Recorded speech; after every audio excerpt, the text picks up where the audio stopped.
Did you miss us? We're back. Happy Tuesday morning. John here, you there. Thanks for dropping by.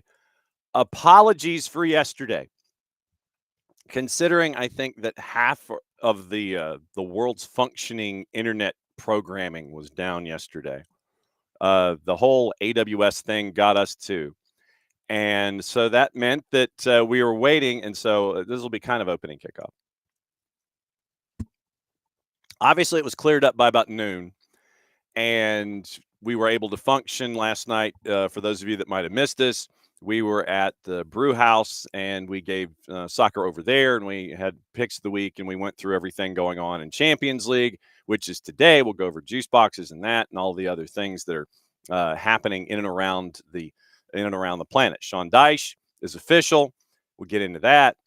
Graham Potter had a press conference taking over the Swedish national team on a short-term gig, spoken fluent Swedish. And for those that did not know his history with his time at Östersund, everybody was like, bro, you just look at his CV, handful of years there. And so it shouldn't have been it should not have been something of a news flash, but apparently it was. So we'll go over everything going on overseas. We'll go over everything that is going on domestically. Kacey White's set to join us. We'll talk about the Wonder Twins and their trip to New York City. We'll get into that in Decision Day in Major League Soccer and find out what she saw on the weekend and how it can apply going forward this weekend as well. 10:30, Mike Gramajo from WESH-TV in Orlando is going to join us. We caught up with him before we came on live this morning for the Orlando City breakdown in the 8-9 matchup. Max Anderson RSVP'd and sends his regrets. He's going to have to come and join us probably for a postmortem. So we're going to check on Max, the voice of Chicago Fire on WLS Radio, on the flip side of the 8-9 matchup tomorrow. So Mike Gramajo joining us today. Later in the show, he'll be at the 10:30. Kacey White set to join us at 9:15, and we'll find out where Kacey DB and find out about what she thinks about Major League Soccer. We'll get into NWSL. There are some injuries going on, especially in Kansas City, that we've got to find out about and how it may or may not impact the deepest team known to mankind in women's soccer. And we'll get into the college game as well. So it'll be KCD joining us. We'll talk MLS, NWSL, college soccer with her. And then once again, 10:30, Mike Gramajo is going to give us the breakdown of the Purple team as they get ready for the road trip to Chicago and the math that took them all the way from not having to play on Tuesday to playing on Tuesday on Decision Day. So we'll get into all of that with Mike coming up in just a little bit. So obviously, everything going around, we know what's on the table. Go ahead and speak your piece, and it'll be in the Twitch pitch, and I'm sure conversations will go from there when it comes to the topic of the weekend. Obviously, we came on early Sunday morning and discussed the dismissal of Ronnie Dyla as the head coach with Atlanta United, and so now the worldwide search continues. We could have talked about it yesterday if AWS hadn't broken down or something. So lay it out there. Go ahead and speak your piece. We'll have that as a part of the dynamic today as well. Here's the rundown of the week as I know it. It is tomorrow should be normal. And once again, Tyler at 9:15, busiest man in the Northeast, Dylan Butler at 10 o'clock. And we'll catch up with them and find out what they thought about, obviously, with Tyler. We'll catch up with Atlanta United a little bit, play it forward, find out what happened in the 8-9 tonight, talk about that tomorrow. Then Thursday, this one's cool. We get to catch up with Jacob Crumley. And you might remember that name. And you should, because Jacob was a part of the CP U.S. men's national team that went down to win the Copa America for the first time for the United States. We'll catch up with Jacob and find out what the trip was like, what the tourney was like, and what it means for the extended national teams when it comes to U.S. soccer. So we'll catch up with Jacob. We'll air that one on Thursday, and then we'll get you ready for anything and everything that's going on there. Friday, once again, we'll try and catch up with our friends at Beyond Goals Mentoring, find out what they have going on in their universe, either Parky or Greg, considering we gave them the week off since they both appeared 2 weeks ago. So we figured we'll go ahead and give you the last week off, and that was when we had the chaos of Decision Day on our show. We'll find out what voice of Major League Soccer from AppleTV will join us at 10 o'clock, and then a friend of the network, Will Pelagic, the radio play-by-play voice for Charlotte FC. He'll join us at 10:30 on Friday morning to look at the playoffs, and you're going to be doing it without Wilf Zaha. because Zaha, as we have found out as early as his introduction really to Major League Soccer in the matchup against Messi and friends, his engine runs a little hot. And in a game that was in your control, somebody found the button to push. Zaha gets carded, and so if I read the tea leaves correctly, he will not be available for this matchup, game 1 of the series coming up on the weekend. So that's the rundown as I have it. So, like I said, we have sent out the RSVP for Max Anderson after the Chicago Fire game tonight. And if Max can join us Wednesday or Thursday, we'll get a postmortem and find out what the next steps are for Chicago, either in the weekend when it comes to the playoffs or the 2026 season if the purple team goes up north and wins up at the spaceship. So that's the rundown as I have it. We also have an interview in the queue with the Prague Raptors, and they're also a new part of the Travella Group, and we're going to find out about as a part of the Roots. You'll have that interview as a part of the Roots programming that'll be up later in the week, and on the weekend, find out about what it's like for a guy from Leeds, England, to own a team in Czechoslovakia.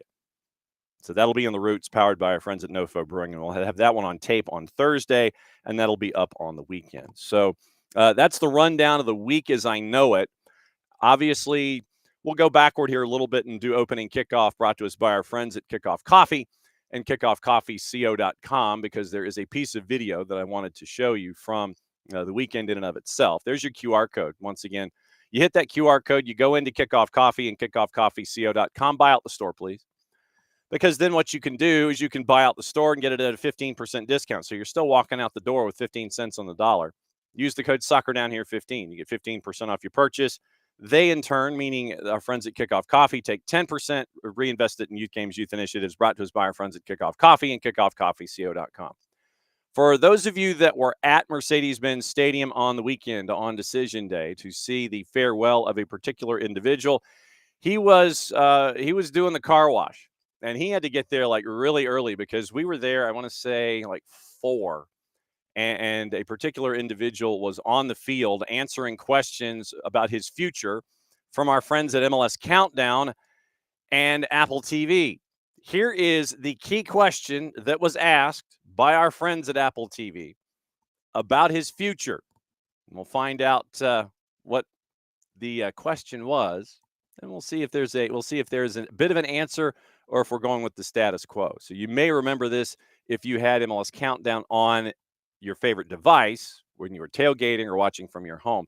This was one moment that happened from the weekend. Brad, let's get even more serious now.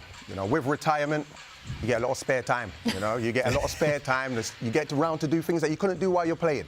Have you reached out to Landon Donovan for his hair guy?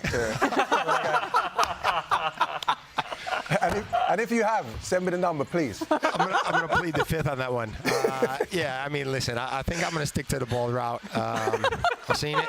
I'm gonna keep my opinions to myself. If it makes him happy, I'm happy for him. So that's what happens when certain people make certain choices. Do you want to add to the dome as you have gotten past a certain point of you go past that line of demarcation? Certain folks have. Brad being very diplomatic about it. He says he is sticking with the Mr. Clean look. And once again, thanks to our friends at MLS Countdown and AppleTV and Major League Soccer for dropping that by and letting us graciously use that clip as a part of a celebration for the weekend for Brad Gazan. So as I said on the post-game show, instant Hall of Famer. Instant Hall of Famer Brad Gazan. Better have his jersey retired. No one needs to wear the number 1 ever again when it comes to Atlanta United. And honestly, if he is not on the express lane, if he's not in the HOV lane to get into the Hall of Fame in Frisco, Texas, something is seriously wrong. That's just me. I'm saying this just as me. We need like the banner and the trumpets. This is just what John thinks. Brad Gazan, instant Hall of Famer, and he better be in Frisco, and you better have the banner raised in Mercedes-Benz Stadium quickly. Okay, 9:15, and I'm actually trying to filibuster on time because we always ask the question 9:15 on Tuesday mornings, and we get to ask the question of someone who is very, very busy on the weekend. and we bring her in. So Kacey D, where you be? I'm back home. This is like 3 or 4 weeks in a row where I'm actually home besides the airport Friday segment. But the Tuesday segment, I've been home. Well, and to kind of pull back the curtain a little bit, we were hoping that on the Friday decision day extravaganza that your plane would get you in the air quickly enough. And you had said if you were going to be landing in time, you were going to circle back like the second you hit the gate and show that you had in fact landed. But then we had Jess as our last guest, and she's like, no, her plane got delayed. She's not going to make it. And so if you would please, while you did make it to Citi Field in one piece. It did. Everything that led up to getting to Citi Field, how chaotic was it getting from RDU to New York City? Well, it usually is not that chaotic, especially because it's a direct flight. So I just had major delays. It was one of those ones that I knew, though, before I went to the airport. So I was like thankful for that. But I've also had those moments where then sometimes it switches back to the normal time. So I was like, do I go to the airport? Do I not? But I think I ended up being about 2 hours delayed for an hour and 10-minute flight. So yeah, didn't really add up, but I made it. Once I got into Manhattan and into my hotel and everything, it was super easy. So it could have been worse. Yes, and just glad that you got up there because we saw the pictures. For those that follow KCD on the media that is social, it was getting the chance to take the field picture for Decision Day. So from before we get into the match itself, how was Decision Day for you looking at math, knowing the Eastern Conference was going to be somewhat chaotic? Folks were fighting for position. Who was in charge of math in the booth with the Wonder Twins? Was it you, was it Jess, or was it a third party? We both had to be aware. Jess definitely had the onus, like more on her, because she had to keep setting the stage and changing and storylines and all of that. I needed to know more for contextual purposes and what that could look like matchup wise and things like that. But it was fun. It was nice to follow. The West was kind of crazy too, but that was in the 9 p.m. slot, but we had Seattle Sounders. So we didn't focus as much on the Western Conference, but we definitely had to have a lot going in our head. It reminded me of, like in The Hangover where like all the numbers are going on Zach Galifianakis' head, like going up the escalator. That's how I kind of felt, but it was fun. And getting into the match in and of itself, obviously NYC was trying to figure out where they were going to be come the postseason.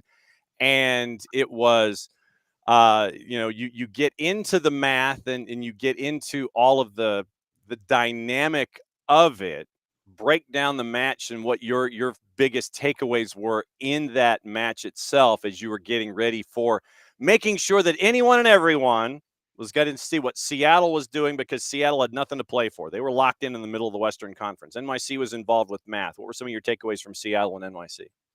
Going in, I think everyone knew it was a bit of a trap game a little bit in some ways for NYC, just because they had everything to play for. So the dynamic was that they would be pushing, but how would they push? Would they push early? Would they see the game through, then push late?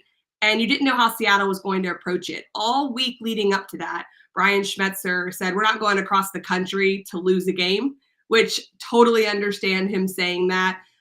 But he did leave Obed and Christian at home. And so there were some management decisions in that that made complete sense because they had nothing to lose. Actually, in game, New York City started the first half quite well. But when I say that, I'm talking 3 to 5 minutes. And then Seattle just seemed more composed. They really played like they did not have to worry about it, but it wasn't that they took it lightly. They were good under pressure. They didn't force things into the final third. They recycled play, and it took the air out of the game a little bit. Where the second half, New York City came out way stronger, which I thought they would do in the first half, like 1v1s in the wide area, crossing balls in, and it forced the center backs of Seattle to defend. So, but it came down to 2 set pieces, and that really was the difference in the game. The biggest concern, I think, coming out of it for Brian Schmetzer was the injury substitution of Pedro de la Vega in the 24th minute, Rothrock has to come in cold off the bench. We don't have any updates yet on PDV and what his status might be like in the playoffs, but that throws a wrench into things because you look at Jesus Ferreira. Ferreira this season in Seattle starts off slowly, kind of finds his form, and now you're getting into the postseason. Pedro de la Vega, he's been kind of in and out of the lineup, not able to get in any kind of rhythm, and now he's removed as an injury sub in the 24th minute. That could make things a little difficult in trying to figure out your front line if you're Brian Schmetzer for the postseason. This was actually really sad. To see this happen at this point. We all knew that the game didn't matter for Seattle, but it was such a freak type of thing that happened, that a freak accident. And De La Vega was playing well in the game. He was getting on the ball. He looked creative. He looked excited to play. And so that's a real sad point, I think, for Brian Schmetzer, his staff, the players. They were all definitely affected by it. And I think it affected the game for the next 15 to 20 minutes as well, as it does when a top player goes out. Jordan Morris gets a goal in the 61st to get things rolling second half, but then 82nd minute, Fernandez scores to make it 1-1, and then Jackson Reagan 5 minutes later gets the game winner 2-1.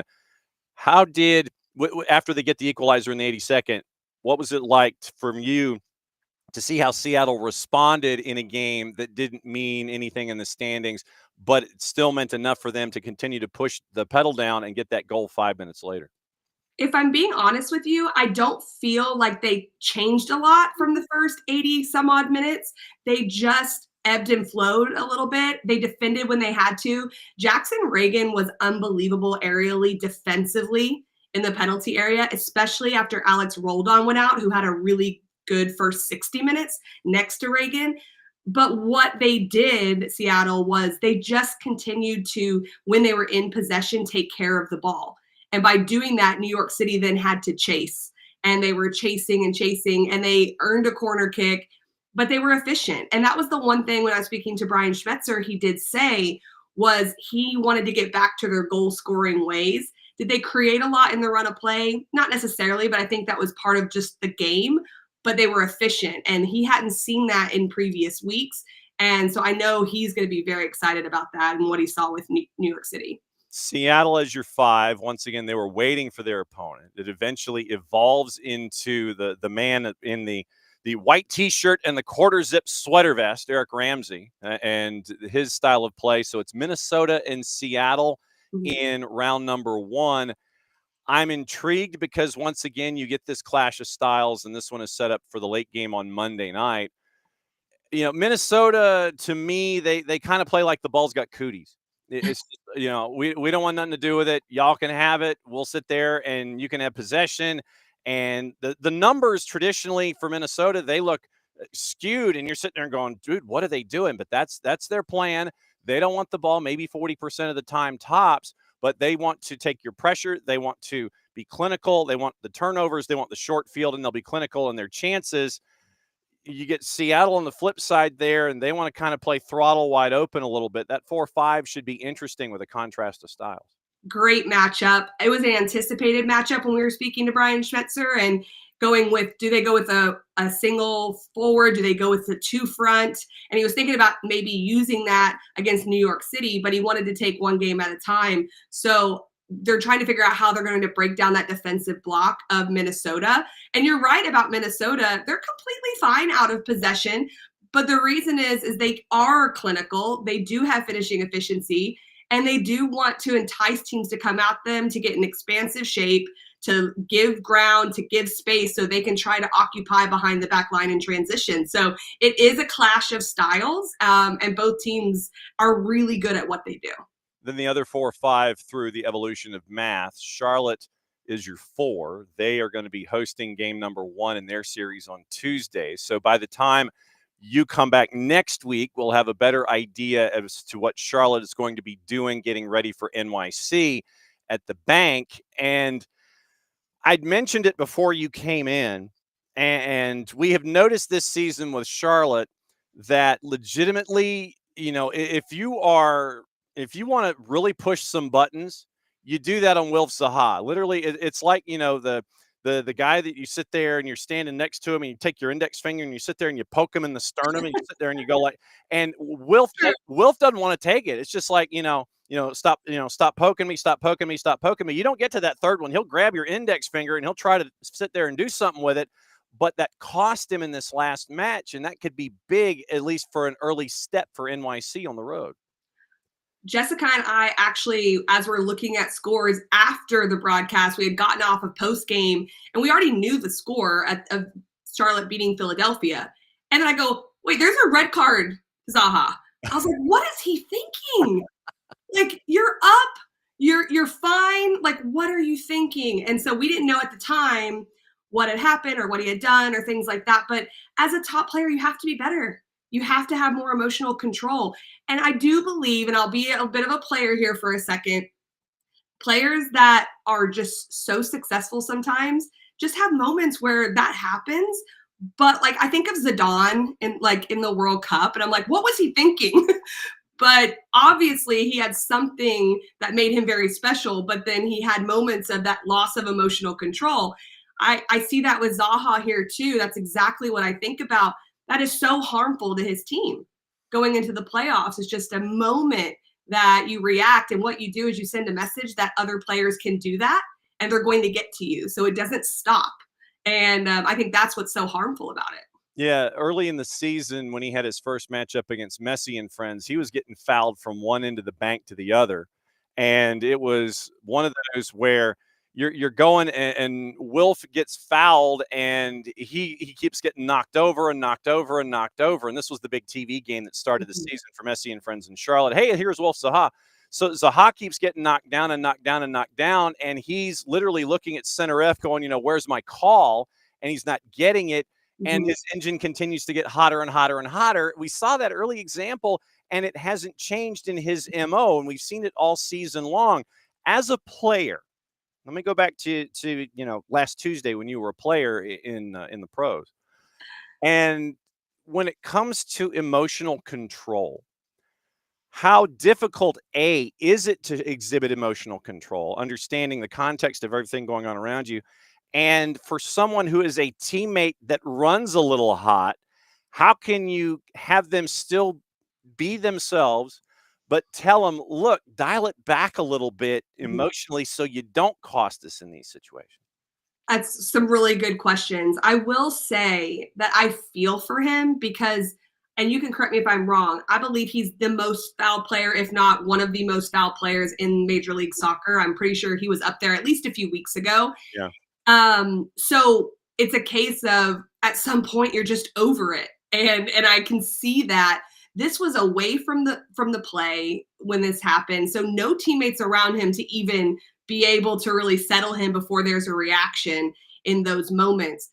I don't know 100% if you can take that out of a player, because as much as us on the outside is looking at the medium-term, long-term piece of how this hurts Charlotte, a competitor, a pro is in there competing in that moment, and they can run hot. And it is a mistake, and hopefully he can grow from that. But I don't know if you want to take away that competitive spirit, because so much positive comes from it too. So if I put on my coaching hat now, it's for me, it's Dean Smith in most likely saying, what you did hurt the team. He doesn't even have to address that. It's more now, let's move on. Hopefully we get to the next game and we go from there. So I think it's an interesting situation, but from the outside looking in, you just know how much that impacts Charlotte. Top 5 in the fouls suffered category. Chucky Lozano at 56, Joseph Paintsil at 60, Bruno Damiani at 65, Carlos Heel at 78, Wilf Zaha at 102. That is about 30% more than the number 2 person in Major League Soccer. That is 24 fouls more than Carlos Heel. Wilf Zaha cleared triple digits in getting fouled in 31 matches this year. And I think there's 2 reasons for it. The more cynical reason is they know they're going to get a reaction out of him and take him out of his game. But the reason that gives him credit is the player he is and how hard he is to defend. He comes inside, he goes outside, 1v1. I think it's a combination of both. But that is an insane number of fouls more than the person in second. Yeah, so 24 more. So like I said, it's about like 29, 30% more. And Will Saha in triple digits is absolutely insane. So not going to be around for match number 1 in that series coming up next week. We'll catch up with Will Pelagic coming up Friday to talk about Tuesday in the 4-5. All right, let's take the tour and find out what else is going on in and around soccer. Let's start in the NWSL. Had a couple of folks get some curtain calls in Los Angeles. And it was obviously the emotional moment that you hope never comes as a player, even though you know that Father Time is completely and totally undefeated. And LA had a very special moment with a couple of players, with Kristen and with Allie on the weekend. They did. And I was happy that they were able to get this moment, because when you go towards the end of the season, you don't always know if they're going to be able to do that exactly how it played out in that game. But to see both of them have their moments was really special. They've both been pioneers in the game. And, Allie Riley being American but playing for New Zealand, and all she's done with the national team there, what she's done in the professional game here. And then Kristen Press, first signing for Angel City, all the goals she scored for the U.S. women's national team. Right now, she is the top Black player in scoring goals for the women's national team. And that's just unbelievable, because now you look at our women's national team and all our goal scorers are. So it's the way that she really broke through the national team and that barrier was something really special. And so to have that moment for both of them was nice to watch. Then taking the tour, obviously one of the other moments of the weekend. You were kind of busy, so this is like kind of us catching up on intel. Yes. Decision day. Temwa Shawinga is going to miss international play this week. There was an injury report that was given out yesterday on social media. She writes on social that she will not get to represent her country national team coming week due to injury. Currently working with team doctors and coaches at Kansas City to get back on the field, taking it a day at a time, sending her love to the Malawi team, wishing them the best of luck. Listed as questionable with a knee injury before Saturday's current Houston Dash match. Subbed out, carried off the field in the 29th minute. Vlatko tells reporters after the match didn't involve her knee, but it was an injury to her right leg. And in the injury, Shawinga references her adductor as the injury. For those of us that are not like you, who played the game professionally and still continue to play at a high level, what does the adductor mean to the soccer playing athlete? Well, I am going to be honest with you. I think I'm right on this when I answer this question, but it's so high up on the upper leg that it's responsible for your movement in and out. Mm-hmm. So like when you add to your body, so your leg's wide and you add into your body, it's like that muscle that brings it in. So being able to pass and have that movement, it's really impacted by it. And so, I mean, that impacts everything. And so it's a bit of a rare thing. Some people will strain it every now and then, but for it to be something that causes you to potentially have an MRI, like they're really trying to make sure that this isn't a problem. I don't know personally what the recovery time is on that, but since they're already in the number 1 spot, I can't imagine her, even if nothing is really wrong, I can't imagine her showing herself on decision day that they would wait for playoffs if it's even a possibility of her coming back. Current finished the regular season at home on the 2nd. So international window. Then next week is the wrap up with last regular season matchup Sunday, November 2nd. They play San Diego. Postseason play opens in 3 weeks, November 7th through 9 with the quarters. Semis are November 15 through 16. Obviously, Vlatko Andonovski, they've got, weapons upon weapons upon weapons, and they've, like 98 deep when it comes to who can score for Kansas City. But not having Temwa Shawinga, what does that pull out of the lineup, even if it's just kind of, that one match early on in the playoff picture? What does she bring to the table? Well, she can't be replaced first and foremost by one player. What she does, not only tactically, how she impacts the way they match up with oppositions, but just her ability to score goals and to frighten back lines, like that cannot be replaced. So they're going to have to figure it out by committee. They have plenty of high-level elite players, but they are going to have to get someone that stretches the back line, or that at least scares the opposition to stretch the back line, because then that allows the midfield to have more space to operate, like a Lola Bonta, like Claire Hutton, players like that. They do have players that can stretch the back line, but I don't know if it incites the fear into the opposition. Actually, I'm pretty sure it doesn't. So there's other ways to, be able to attack oppositions. It might just have to look a little bit different on decision day, but that's okay. They can actually use that to see exactly how this is going to work. And Vlatko has rested Chewinga a couple times this year. So I'd have to go back and look exactly what he did in those moments, but I can imagine he has in his mind, if this were to happen, it's such an impact. How would we go about our business? Yeah, and November 2nd. So once again, international window is this week, and then in 2 weeks, November 2nd, obviously we'll have more intel when you come back and visit next week. Kansas City, San Diego, 3 o'clock start. Then you got a bunch of the 5 o'clockers with Utah, Washington, Portland, Houston, Orlando, Seattle, North Carolina Courage, Gotham, Racing Louisville, and Bay, and Chicago and Angel City. Standings, just as a refresher here for everybody as we go into it. Kansas City is like they play in Kansas City, but everybody's like looking at them from Minnesota. That's how far away they are when it comes to the standings. 18 points clear. Washington is the number 2. Then the fun begins. Orlando at 39, Seattle at 38, San Diego 37, identical record to Portland, and goal difference is 3 more to San Diego for Portland. Gotham is at 36 in 7th. Racing Louisville's at 34 in 8th. North Carolina's at 32 in 9th. Houston still with a shot in 10th, but no, actually, the math does not help out Houston. They'd go to 33. So Courage is at the 9 looking in, and by the end of it all, you have 3 through 9 separated by 7 points heading into decision day. Standard chaos, right? Oh, it's typical. We know this. So what I'm going to do is just pay attention to Racing Louisville and North Carolina Courage, because that's the last spot of the playoffs. And I mentioned this last week when we spoke, that they're playing the exact 2 teams just flipped in the last 2 games. And so North Carolina was able to get a win versus Bay. Racing Louisville tied Gotham. Now they flip. So Racing Louisville, it's really in their hands. And I'm pretty sure that, and you can correct me if I'm wrong, because I know you have it in front of you, that if they tie and North Carolina wins, North Carolina will have the goal differential.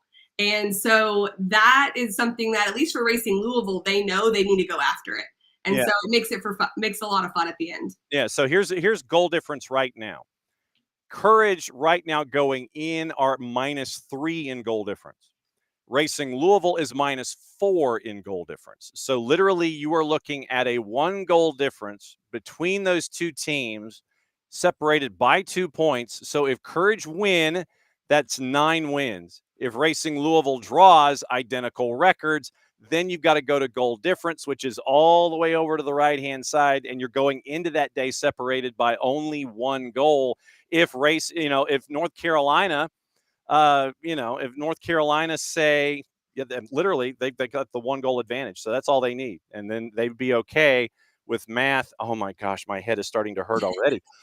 So you're looking at that kind of math. But North Carolina Courage right now, they would have a 1 goal advantage going into decision day when it comes to NWSL. Obviously, when we come back and revisit it next week, we'll see if we have updates on injuries and things when it comes to prep. SEC and ACC, before we get you out of here. We now have some of the teams in the SEC that have clinched postseason berths. I want to say that Mississippi State actually got a clinching berth with a win over the weekend. They knock off Alabama. Zoe Main gets a goal in the first half, 9 saves from Jenny Harrison. Mississippi State wins it 1-0. And so your standings, Arkansas at 20 points, at 6-1-2 in conference. Vandy at 19, Georgia at 18, Tennessee at 17. I feel like we've done this before. Mississippi State at 16, South Carolina 16, Kentucky 15, LSU 15, and then you have Bama, Oklahoma, and everybody else down from there with 12 and 11 points as well. So, yeah, it's your standard street fight in the SEC, huh? It is. And what's interesting to me is that you've got Texas A&M in the bottom 4. That's something you don't see very often. Auburn's tied with them, barely hanging on to the 12th spot. Florida's been the surprise. I know you don't want to hear that. No, I don't. Nope. I know you don't want to hear that. Nope. And look, they're not hitting the home run or anything, but they are in the conversation. Look, I don't care if they hit a single. The University of South Georgia Gainesville campus, to me, is a bunch of low-down dirty cheaters, And no, they're not supposed to get on base, Case. That's true. That's true. So you've got A&M, you've got Texas at the very bottom who've won it recently. Like, that is so surprising. You usually don't see that big of drop-offs. And so I look at the bottom of the standings, and I know in a week or two it's going to be irrelevant if they don't make the conference tournament. But being from Texas myself, knowing the history of those two schools, that's very surprising. Texas 1-8 in conference, 3-12-1 overall, 5 in a row in the losing column. I cannot recall something like that kind of a skid, anything recently out of Austin, Texas.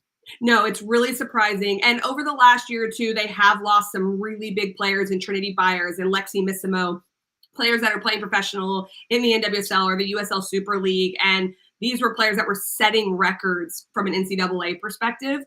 But normally you've got a pipeline coming because of all that success you got from having those players there. And they've had sustained success under Ange Kelly for a little while. So I think in her eyes, she's probably hoping it's just a 1-year blip. But I think that's a little bit nerve-wracking for sure. Vandy's 1-5 on the spin. That's why they're at 19.62-1 in conference, 12-3-1 overall. And this is a random question that applies to college soccer in general. We know what the portal can mean to college football. What does the portal mean in college soccer? How impactful is it? How much reliance is there in the portal these days? That, like, this is just using your empirical evidence that you've seen. How impactful can it be, and how impactful has it been when it comes to the portal in college soccer? I think it's incredibly impactful, and it does allow programs to get a quicker jump if they're trying to make a change or trying to have a little bit more success. So those programs that are not normal contenders that really need a change, or a new coach going into a program trying to make a difference, it's the quicker way to do it. You used to be able to sign your contract as a head coach and know that it was going to take you 3 to 4 years really to have significant impact just because of how early the recruiting in women's soccer is. But now you can have a quicker impact. I also think at the highest level, so your best teams, your top 25s that maybe aren't winning conference or haven't won a national championship, but they need that one difference maker, they can go get them now so much easier than they were able to before. So I think there's a very significant impact. That's the positive side of it. On the flip side, it does really affect high school recruiting.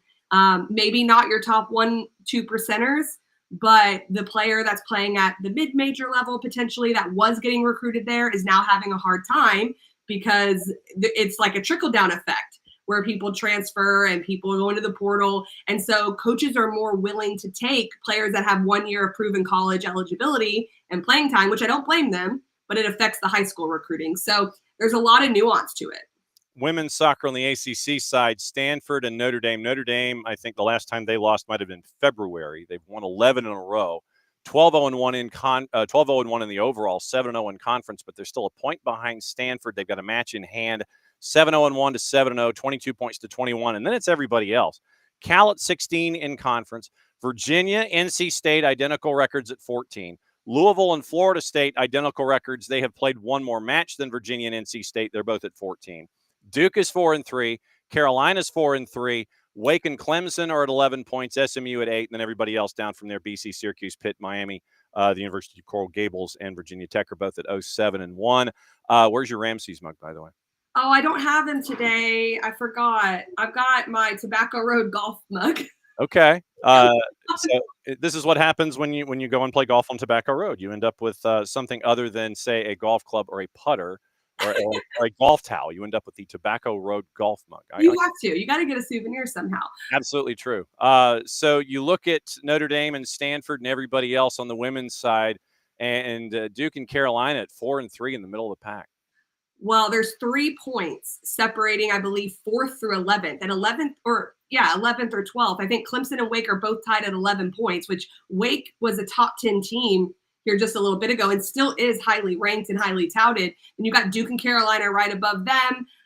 You've got NC State up there, which has been a surprise. Louisville having the year that they're having has been a surprise in a lot of ways. And Florida State, UVA, that's the game I actually have on Thursday, have had a little bit of a skid. And when I say skid, it's like, they're still great and they're still playing really well. but they were unscathed through the first part of ACC play. October has been a little bit harder for them. And so they've dropped a tad, but there's so much condensing in the middle of the ACC. And when you only have 6 teams that get into the conference tournament, it makes it incredibly hard. You ain't kidding. Men's side, Stanford's at 15 points, 11-1-1 in the overall. Clemson at 13. Virginia's at 12. They haven't lost yet. NC State, Duke, SMU, identical records, 11 points. North Carolina at 2-0-4. Syracuse in single digits with 3 wins. Notre Dame at 8. Wake and Virginia Tech at 5. Pitt, Cal, Louisville, and BC 1-4-1, 5-1 at 4 points. The men's side, once again, it's like you can cut it in half almost with those that are chasing after the top and those that are kind of struggling this year. Yeah, the men's side, I'll be honest, I'm not as well versed on and what's going on there. But I think what's interesting is that we talk about the parity on the women's side and how tight it is. The men's side is just as tight, if not tighter, in so many ways. And there's so much parity in the men's game. 6 points separating, 4 points separating 1 through 6. That's what you're trying to say, John. That's exactly what I'm trying to say. Yeah, I'm right. Hey, look, you probably got up at like 6:30. Someone was demanding to go OUT for WAOK. You got that in. You got how many cups of coffee in? Like 2 or 3? Like 1.5. 1.5 right now. But I do think Owen might want to say hi. Should we give him an appearance or what? Yeah, absolutely. We are a pet friendly show. We are always. Come here. Owen, let's see if he'll. Oh, he was sleeping. I think he might have been sleeping. Come here. I see now. You see now you just got him angry. I know. Now he's like, what am I doing? Come here. Basically, what? What? He is not. Owen's like, I'm not awake. He's like, I was just sleeping. Yes. All right, you're done. But that's his little appearance. Go back to bed, Owen. All right. So Thursday, you're up and running. So who's on the call with you? I'm with Jen Hildreth. So we will have, it's 2 games back to back on ACC Network. It'll be Virginia, Florida State, and then Notre Dame will play after us. And so 6 o'clock and 8 o'clock p.m. from Charlottesville, we'll be out there meeting with Brian Penske and Steve Swanson, the head coaches, on Thursday. But both of those teams need a win, honestly, to be where they should be. Like, it won't hurt them if they tie or if they lose too much, but I know that they're both going to be going after it. Yeah, if you would please give our best to Jen. We have known the newly published author for quite some time, and she's one of our she's another one of our earlies. But yeah, Jen and I go way back from our time here in Atlanta. Awesome. So safe travels. Thank you. Well, so you're going to be back with us again same time next week. You're good to go. I will. Good I deal. will. So KCD's coming back a week from today. We'll go over everything college soccer, look at injuries and everything in WSL, and maybe some playoffs and MLS as well. Owen's going to go back to bed, so I think you're safe for the rest of the morning. He's already on the ground with his head down. So yeah, Owen's done. Thanks, Case. We'll see you next week. Yeah. All right, there goes KCD. KCD, she's at home. Owen's like, I cannot believe you brought me into the shot. I was sleeping, and you got me out of bed. What are you doing? You saw the look on Owen's face.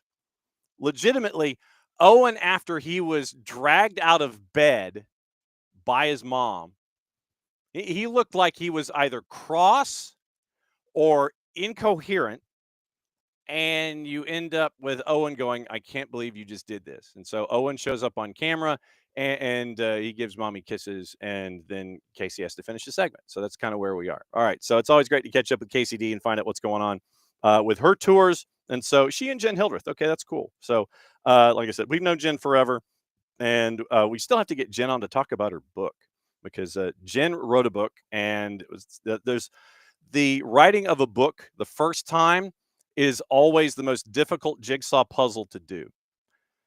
I've written 6.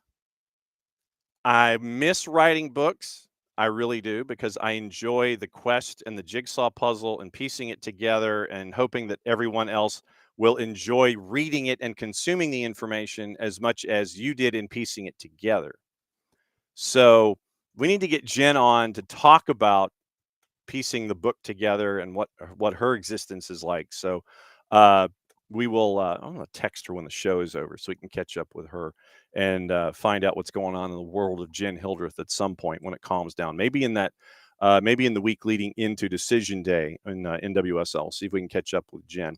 But that's KCD. So that's your tour. ACC, SEC, NWSL, concerns in Kansas City, and with what the Wonder Twins, she and Jessica Charman, did in their trip to New York for NYCFC and for Seattle Sounders. Obviously, we'll find out more about Seattle with Nico Moreno when he joins us on Thursday, and we'll find out what the latest is on the injury with PDV and what Brian can try and do about it. Because once again, you had Jesus Ferreira, who wasn't informed, trying to find it, and then he finds it. And then you have Pedro de la Vega, who was trying to find it and found it and now injured. And we will get a status report coming up, obviously, on the flip side there. So, all right, that's KCD. Let me say hi to everybody since we are late in hour number 1. And the fact that I actually get to do this for a change, considering what happened yesterday. Yeah, it was massively frustrating yesterday when we were trying to come on the air, and literally our software here with our broadcast platform, literally it was just kind of spinning, and literally you just saw the dial spinning the entire time, and you couldn't log out, and you could back out, but then when you tried to get back in and it had saved your login information, you were still getting the spin and nothing was happening, and you couldn't back out and you couldn't start over.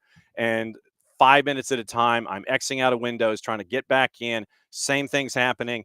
And like I said, it finally stopped about noon, and we got everything back.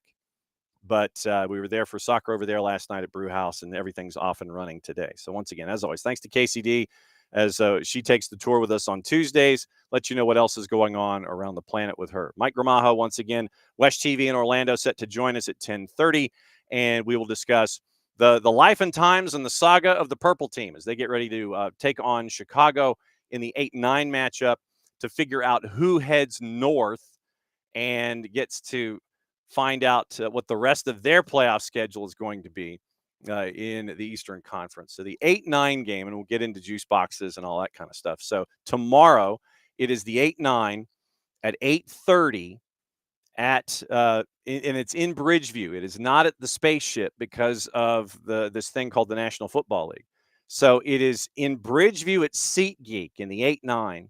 That's the early game tomorrow. Then you have Portland and RSL as the wild card 8-9 play-in in the Western Conference. That's at Providence Park at 10:30. And so that's tomorrow, 8:30 and 10:30, and we'll have our breakdown for postmortems and such, and we'll lay it all out for you. But starting tomorrow, you're going to have you have the 2 wild cards, which will set you up for the weekend. You got a game on Friday. You've got nothing going on Saturday. You've got 3 on Sunday. Then you're back to a game on Monday. And so every single night, Apple TV is trying to have on impactful days that they can have viewership and not go up against things like Monday Night Football as best they can, or college game or NFL and things like that. So they'll try and dance around it as best they can. That's why you have the 3 late starts on Sunday, 5:30, 7:30, 9:30. You're past the early window in the games on the Shield, and then you're kind of your last 2. You're just running up against the Sunday Night Football game of the week, and so you get that start. You get your triple header, 5:30, 7:30, 9:30 on Sunday, but we'll get into juice boxes as we go for all of that. But tomorrow is the date. Purple Team in Chicago in Bridgeview at 8:30. RSL at Portland at 10:30. Both of those on Apple TV MLS Season Pass. And Apple has removed the designations when it comes to being able to watch the games on Apple as we go. Hang on just a second. Let me get the wording correctly here. So it was something that they made a point to wave off the board and just sit there and go, no, we're not gonna do it. And so you don't have to be, if you've got Plus, you're in anyway. Now it's free. All MLS playoffs airing on Season Pass, free for Apple TV subscribers. Not Apple TV Plus, but everybody on Apple TV. You can watch the postseason for free as well as on Season Pass. So that's MLS Season Pass, Apple TV, and it's 12 minutes in the postseason. So it was 10 minutes in the regular season, and now it's 12. They've taken the extra 2 minutes. It's going to be 8:42 and 10:42, and that's going to be Wednesday, 8:25 kick because Friday it's on FS1 over the air. And so with the Super Hyper Mega pregame show that you get on Big Fox, you're going to have an 8:25 kick on Friday for Messi and Friends in Nashville. Like I said, there's plenty of news to get into. We'll get into all of that as we go. And you're looking at ranking top 5 contenders. You've got all the U's that are chasing after titles currently. We'll get into that as well. So there's plenty to get into here in the next half hour before we get into the interview with Mike Gramajo and find out what's going on in Orlando as we get you ready for the 8-9 tomorrow in Bridgeview. Morning, Alex. Morning, David. David, yep, almost back to full speed. Yeah, the reality TV update, and it would have come full circle. We're getting there. But the thing is that, David, with reality TV, we're all kind of busy. We don't get to watch reality TV as much as we used to. So it's like soccer and soccer. And then maybe something else, maybe a little wrestling. Who knows? But morning ropes. Yeah, I know. Well, look, Abby's like, good to see you. She got concerned, and I appreciate that. But the deal, it was all internet. I didn't hit a button wrong. I didn't do nothing wrong.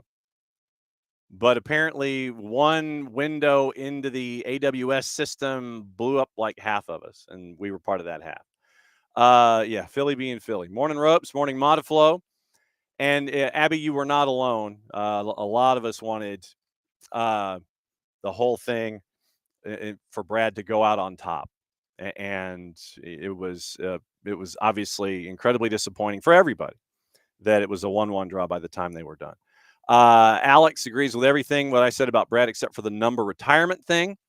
And Alex, I guess for me, it is one of those where you're like, you associate the number with that individual. If the individual wants to sit there later on and go, hey, Brad, can I wear number 1? And Brad says, sure. Then obviously I'm not going to have a problem. I'm not going to stand in somebody's way if Brad's going to sit there and says yes, if somebody wants to wear the 1 going forward. I just think that for what he has meant to the club, that Brad should be, that banner should be in the rafters with Brad. The number should be retired on the banner. And like I said, if somebody wants to wear number 1 later on, to me, it's the act more than having it be something that is in perpetuity. Because, we've had athletes in other sports who have come behind and wanted to wear certain numbers, and the athlete whose jersey or number is retired will sit there and give the okie doke. So I imagine that would happen somewhere down the line too. But I just think that the act for everything what he has meant and what he continues to mean, that's why the number 1 goes up there, and that's why I'm like, yep, that stays. Emilio's like, you don't necessarily seem to notice the numbers for the keepers, and that's probably true. And Abby, once again, everybody looking at Chicago and Bridgeview and taking their pound of flesh when it comes to the purple team. Yeah, and we did get Emilio mentioning Pedro de la Vega and Stian Gregerson kind of being in the same boat. Yeah, I mean, it does, where PDV is a great attacking player with a lot of promise. We've seen it in Leagues Cup, and then there are just times where he's injured, and that Brian Schmetzer and PDV are both frustrated. A lot of folks are frustrated about those kinds of things, and so you'd love to have a run of form where PDV is as healthy as humanly possible. If you're an Atlanta United fan, you'd love to have a consistent run when it comes to Stian Gregerson. So definitely, I think Seattle and Atlanta fans are somewhat commiserating when it comes to the injuries and what they mean to players in promising positions on each of their clubs. Morning, Dr. D. And Emilio, that's part of what we've been discussing. It's just like Jarrett used the term "sumbitch," and it was on our Sunday morning breaking news program. Jarrett mentioned, and I mentioned the word sandpaper. And I think that we see that with folks like Barakal and Mihai and Steven Alzate, is that sandpaper is there. I'm looking for consistent sandpaper. Jarrett used the word sumbitch. And he's not wrong, but it's just, I think that the competitors, however you wish to phrase it, give me some folks with sandpaper, give me some folks that stand up for their teammates, and give me some folks that take pride in their shirt and show it in those situations where if a teammate gets bumped off his legs, or if a teammate gets a hard foul, I want somebody like a Ronald Hernandez stepping up right immediately and getting in somebody's grill. That's what I'm looking for. Matt Edwards and Jay Fortune, we saw it from them earlier this season before, sadly, they were both lost to injury. There was one moment inside the 6 where Brad, I think, got taken out. And the first 2 dudes that were there, and it might have been an early Messi and Friends match. But, Brad gets taken out. The first 2 dudes that are in the pile against dudes who are older and taller and bigger were Matt Edwards and Jay Fortune. That's what I'm looking for. And Abby, thank you letting me know about the adductor. So, yes. Bart getting a Let's Go Mountaineers as West Virginia Nikki Izzo Brown back in the top 25. Yes. On the flip side, though, Georgia State and Gardner-Webb on the men's side, winning in Morgantown, which has been an impenetrable place in college soccer to win a game if your name is not WBGV. Gardner-Webb gets a win with Scott Wells. Georgia State goes up there and gets a win on the men's side, but the women are back in the top 25. And OG, yes, I agree that Owen is a very handsome fellow. Yeah, Doctor, I think it was because the more that, because other parts of our internets were functioning yesterday, logging in here to the studio was not happening. Literally, it was like, you can't access this. Some parts of this are, log in, check your firewall. And I'm like, what?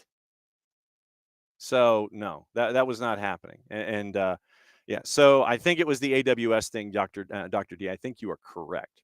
And Abby, actually, you can blame technology and me. It wouldn't surprise me, like the dude in Airplane who was the air traffic controller, and he's the one who, like, late in the movie, you see him, take the master power cord and unplug it, and you see all the lights on the tarmac go dark. That's me. And it's like, oh, and then you plug it back in, and then the lights on the tarmac come back in. So I would say, yes, it's me. That's me. That's just what I'm saying. Wiley doesn't think number retirement makes sense for soccer. Hang the jersey with one. Sure, soccer reuses numbers. Yeah, that's true. Bart, you and I are going to, we're going to just disagree. Yeah. Bart has never been a fan of Ronald Hernandez, and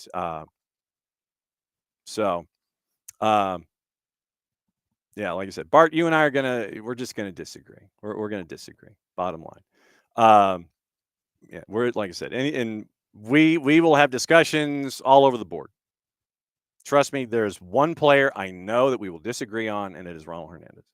So that's just, trust me, I know. I know that is where we will agree to disagree. And hey, look, stats don't lie. He's had one of the best seasons of his career. But I know that, like I said, I know that where Ronald is concerned, you and I will disagree. And I know that we will go hammer and tong on it. I know we will. It's just how we're always wired in these kinds of things. But good morning, everybody. So there you go. So hi, glad we're back, basically, more than anything else. Okay, let's go through the rest of the stuff going on in and around the planet. Like I said, Mike Gramajo is going to be joining us bottom of the hour, and we'll catch up on everything Purple Team as they get ready for the trip to Bridgeview. All right. You're looking at Sean Dyche being officially official at Nottingham Forest. And I may go off on a bit of a tangent here. I know you're shocked. Nottingham Forest, with their chaos,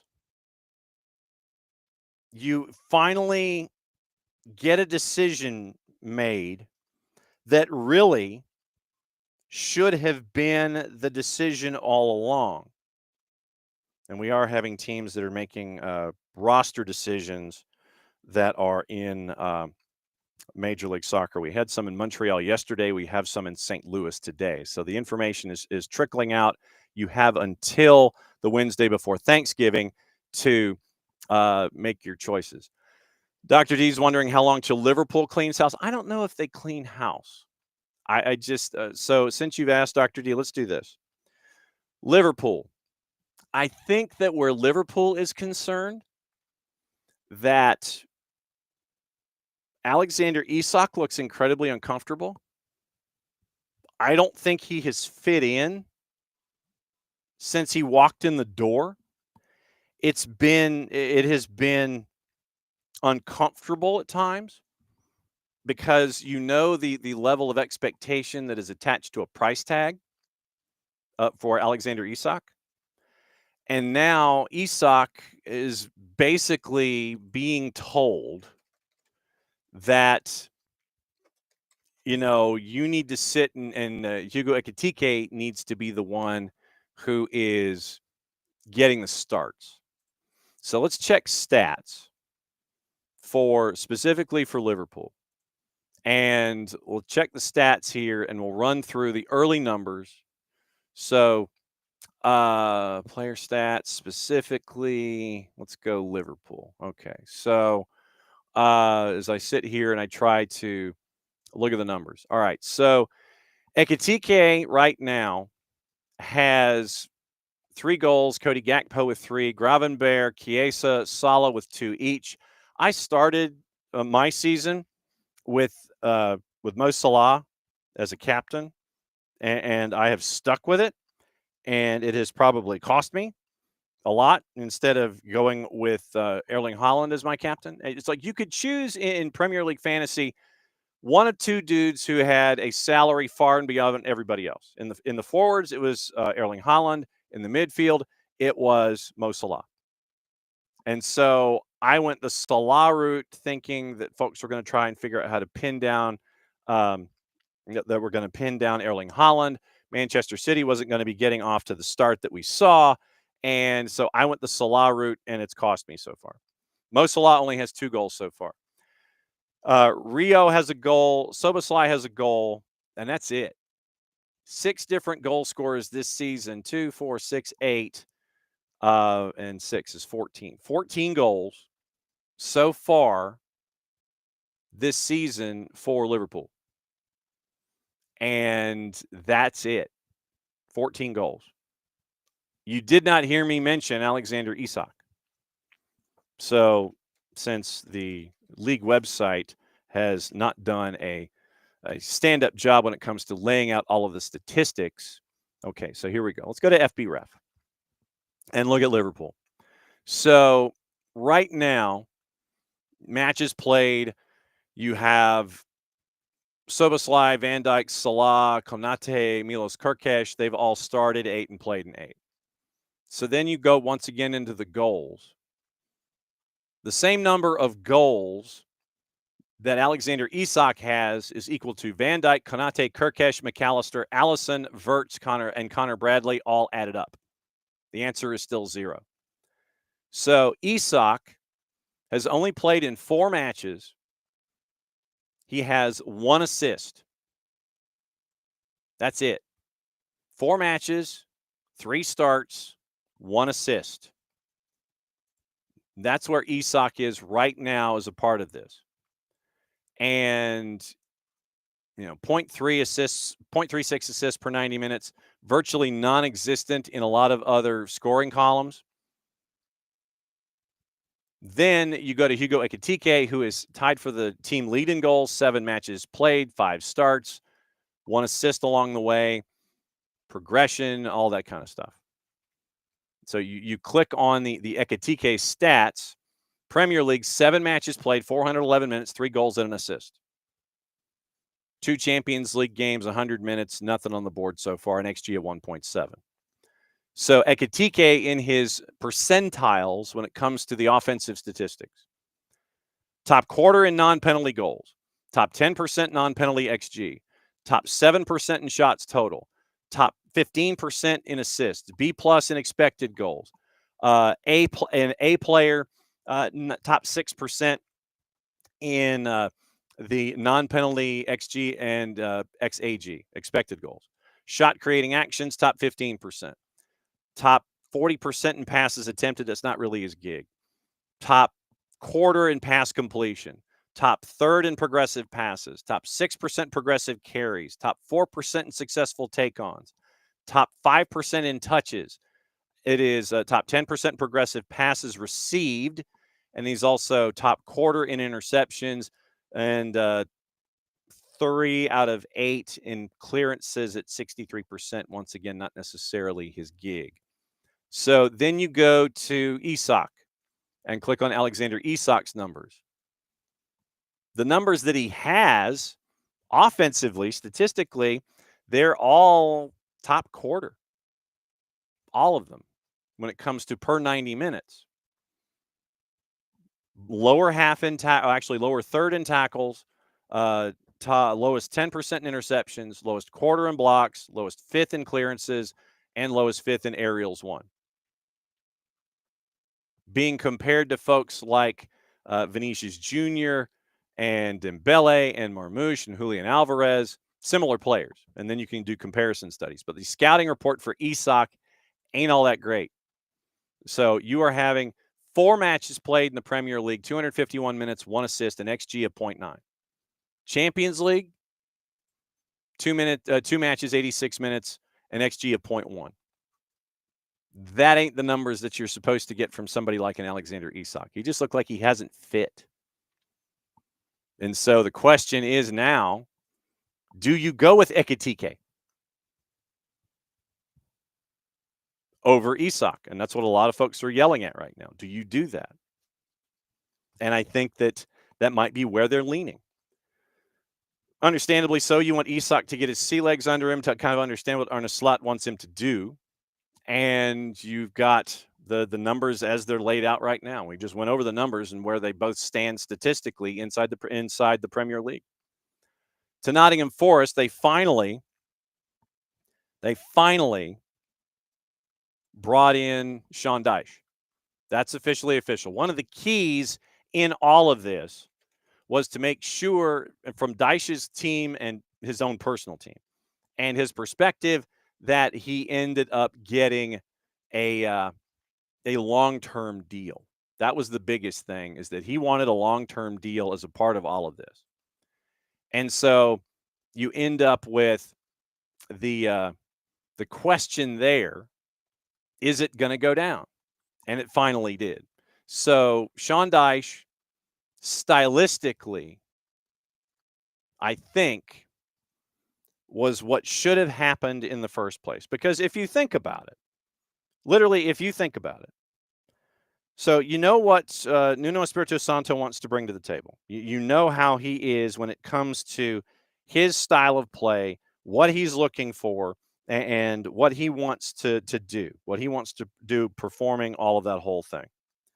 So you end up with the somewhat attacking style. You know, you have your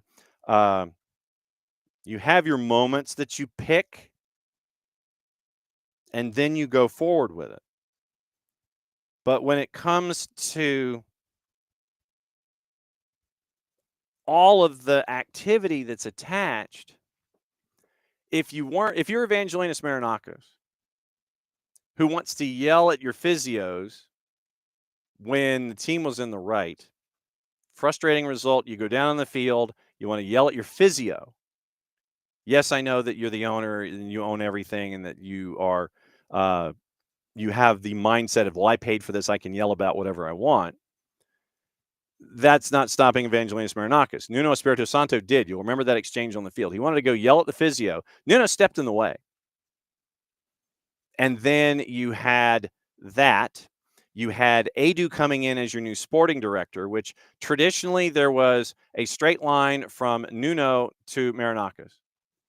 Edu comes in as the sporting director. That creates a roadblock for any kind of communication from Nuno to Marinakos. So it goes Nuno, Edu, Marinakos. And Nuno was not a fan of that at the end of last season. And maybe he probably should have cut bait at the end of last season if this was where things were headed. You get off to the frustrating start this year. Then, quick trigger pull, which is what folks are want to do. And you end up with Nuno being shown the door. So then what do? What you normally should do in a situation like that, and please, if I am wrong, please let me know. In a situation like that, what you would think you would do is bring in a manager that is somewhat stylistically similar to the guy you're replacing, so you have a transition and a growth curve. You could take the system that's there, you bring in somebody who's kind of like Nuno, but you can tweak it, or you can advance it, you can expand on it a little bit, but no. What you do is you end up with something that is 180 degrees different from what you were doing. I don't know, and I know that from what I've read, that Evangelinas Marinakis and Ange Postecoglou were friends. Probably the answer to that is now were. So you bring in Ange, who stylistically is completely and totally different from Nuno. We know what Ange wanted to do at Spurs, and it was nowhere close to what Nuno did at Forest. I don't know why anyone anticipated anything differently than what you saw in the 39 days that Ange Postecoglou was in charge. It was a train wreck in the sense of it literally was matter and antimatter. Literally, you have one style doing this, you have Ange coming in and trying to do this, and one of two things is going to happen. Either the players are going to instantly understand what Nuno's trying to do, which is 180 degrees counter to why they were brought in the first place. Certain players, certain activities, output, etc. That's one path. Somewhat pragmatic, somewhat clinical. You get your pressure, you get your transitions, you pass it up to Chris Wood. Wood's clinical, gets it in the back of the net. He had a fantastic year last year. You didn't really have a whole lot of injuries at the back either. The investments that you made for the players you brought in were very sound.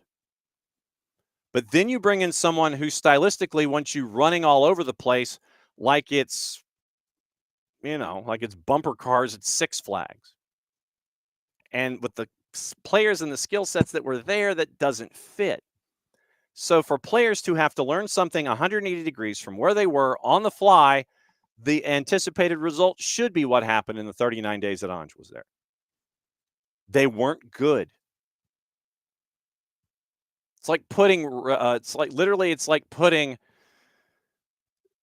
the regular unleaded gas in a car that wants the premium and functions with premium gasoline. Then you put a different kind of gasoline in, and then you wonder why the car knocks and pings. That's what happened at Forest when they brought in Ange. And so, hey, maybe, and it would not have surprised me one bit if Big Sam put in his resume the second that things started to go haywire. But you bring in a Sean Dyche who knows what it's like to be in a survival battle, whether we're talking Burnley or Everton. Stylistically, about the same as Nuno. Far more defensive, I would think. But Sean Dyche should have been the individual you brought in the first place instead of spending all that money on Ange Postecoglou to try to bring your buddy in to try to make things happen when it's exactly opposite the style that you had. That's what you were getting into. One of the things that Dyche wanted, he wanted a long-term deal. He signed a contract until 27. Apparently, he is an individual who frequents the area in and around City Ground.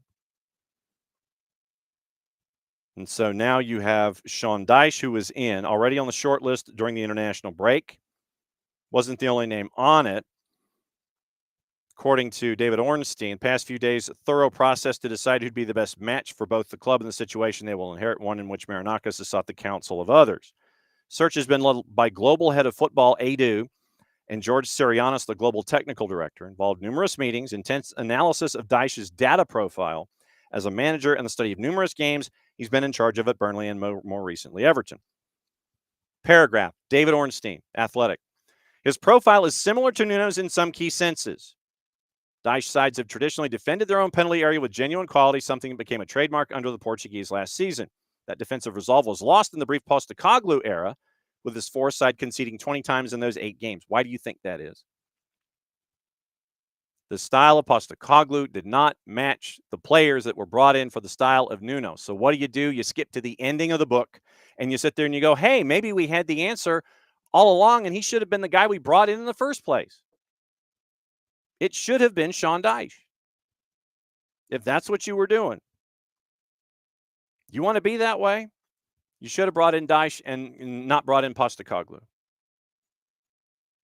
Much thought has been given to the style that would best match up to the players Forest already have, which should have been 8 weeks ago instead of 8 weeks after hiring Ange Postecoglou.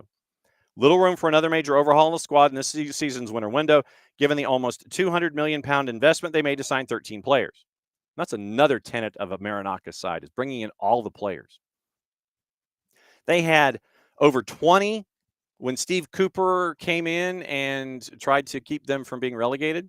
20 player changes, and Steve consistently getting players brought in. It's like, okay, who are you? What's your name? You put the name on the forehead so you can identify him at practice.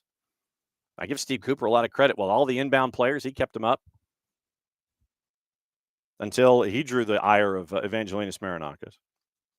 Set piece organization, a particular area of focus, along with how his teams have defended more generally, meaning Dyche, found a reassuring similarity to what was seen under Nuno. Every single paragraph in this article from David Ornstein, you are seeing the mention, well, pretty much every, that there are similarities between Nuno Espirito Santo and Sean Dyche. Should that not have been the road you went down? Instead of wasting 7 weeks, 7 match weeks, 8 weeks, 39 days, trying to go 180 to bring in your buddy, make it worse, and then you bring in Sean Dyche, who you should have brought in the first place. So that's literally what you're staring at here. You have an owner who went the wrong way because whiplash traditionally never works. Whiplash never works. Never does. And this was another case where it didn't. But right now, standings in the Prem, Nottingham Forest near the bottom, no surprise. They're in the relegation zone. They've lost 4 of 5, 3 in a row. They've only scored 5 goals all year. They've given up 15, so they average about 2 goals a match. West Ham is just awful. They've scored 6, given up 18. Lost 4 of 5. And Wolves, 0-2-6, 2 points. And they've gotten those 2 points in 2 of their last 3 matches with draws. Burnley out of the relegation zone with 7, Leeds with 8, Fulham with 8, Newcastle with 9. They've lost 2 of 3. Fulham's lost 3 in a row. Marco Silva, I think, was on the short list at one point for Forest. Brentford being Brentford, and then you have 3 points separating 8 through 13. You have 4 points separating 5 through 13, so 9 teams separated by 4 points. It's early. It's match day 8. But at Nottingham Forest, going 180 degrees with players that you brought in to go a certain way, they weren't wired to go the other way and do it quickly. I'm sure over time, if you were patient, maybe they would have learned how to do things, and Ange Postecoglou might have had to figure out how to do things a little differently with the players that were there. But what you should have done in the first place, you've circled back around to. I don't think it's too late. I think it's too late for anything involving Europe. I don't think it's too late to stay afloat in the Premier League because there are teams above you that are worse and have a far less firepower than you do. I think Sean Dyche will find ways to grind out points. And the fact that we're saying that after match day 8 is a bit of an issue. But that's where we are. That's where we are. Oh, man. It's like you sit there and you look at it and you go, no, no, you did not need to do that. No. You went and did it. You see where you are. You're in a relegation scrap after 8 matches, 20% of the season, basically. But what you should have done in the first place, you did in the second place, and it cost you 7 weeks. Tottenham confirmed Dan Lewandon has been appointed their new performance director. He'll join from City Football Group once notice is served. Enzo Maresca says Liam Delap is very close, in quotation marks, to returning to training, not working with us yet, still out. Hopefully in the next days he can take part in sessions with us. Ex-Forest players Steve Stone and Ian Wone also join as part of Dyche's backroom staff. Contract through 27. And he'll take charge of the match at Porto on Thursday in the Europa League. So that's where we are with that. Okay. Let's get into the national team since we didn't get the chance to catch up with Bart because I probably broke the internet yesterday. You have the U18 and the U19 combined roster for the trip to Portugal. That is now out. Carrie Caveton, the U19 head coach, is going to be the head coach assisted by the new U18 women's head coach, Tony Presley. See if there are any familiar faces as we go. And you have Olivia Belcher at the University of Alabama. You have Paige Thompson, who's at Alabama. You have Nyla Norris from Florida Craze, Virginia Development Academy, Crossfire, Premier SC. And so that roster is out. Training, facing Ireland's U19s on the 25th, Portugal's U19s on the 28th, and Setúbal just south of Lisbon. So that's your 18 and 19 merged list. The Chula Vista camp for the U15 boys, that was announced. Alex Aldaz, the U16 head coach, second month in a row that a group of U15s have been assembled. All but 3 are in MLS academies. And you might know Isaiah Fabunmi from DC United. You have Nathaniel Mitev and Ethan from Nashville, and Edgar Moreno from Nashville, Maxi Alvarez from the Purple Team, Thomas Di Maria from City, Carter Patterson from Charlotte, Jacob Rath, a midfielder from Atlanta United's academy, a couple from the Barca Residency Academy, trying to get them to stay close to home as well. And so, but yeah, Jacob Rath, midfielder, is a part of the U15 boys national team training through Sunday at the Elite Athlete Training Center in Chula Vista, California. The U20 national team roster, 8-day camp coming up at the University of Kansas Health System Training Center. That's in Lawrence. Latter part of the camp is going to be held with the USWNT visit to Kansas City for the match against New Zealand, October 29th. First for new US U20 women's head coach Vicki Jepson. Squad includes 3 players from current: Katie Scott, Mary Long, Alex Pfeiffer.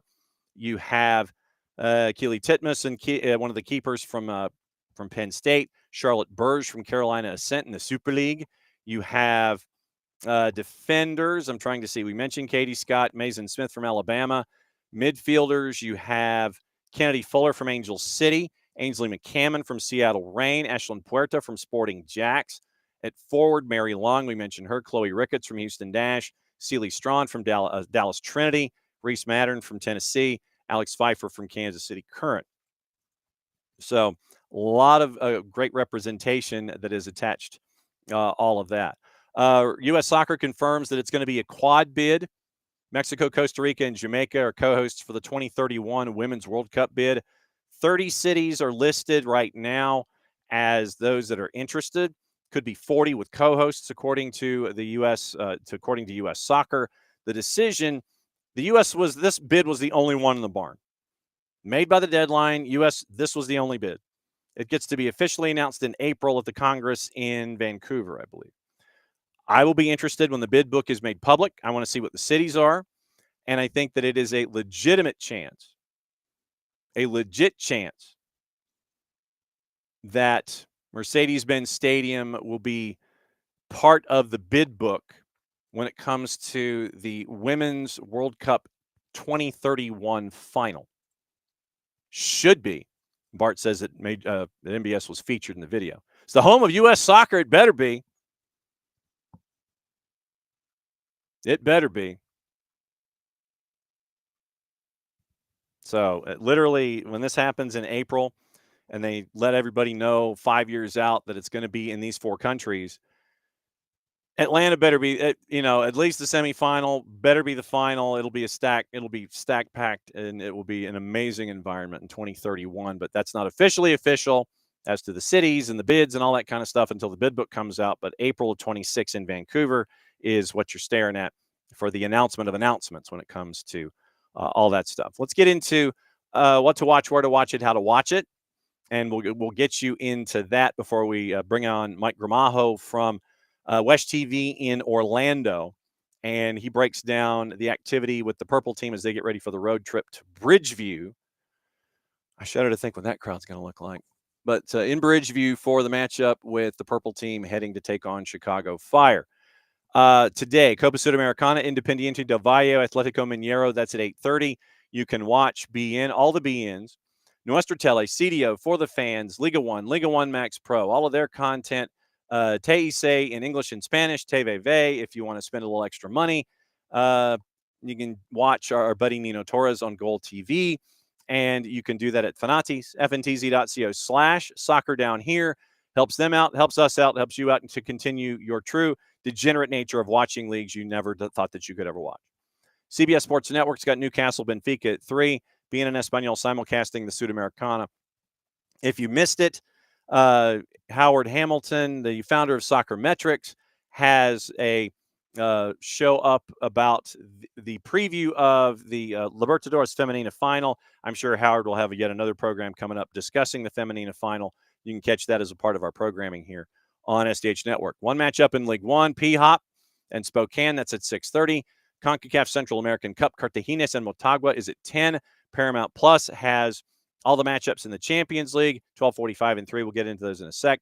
3 matchups in the championship, 2:45 for 2 of them, 2 o'clock for the other.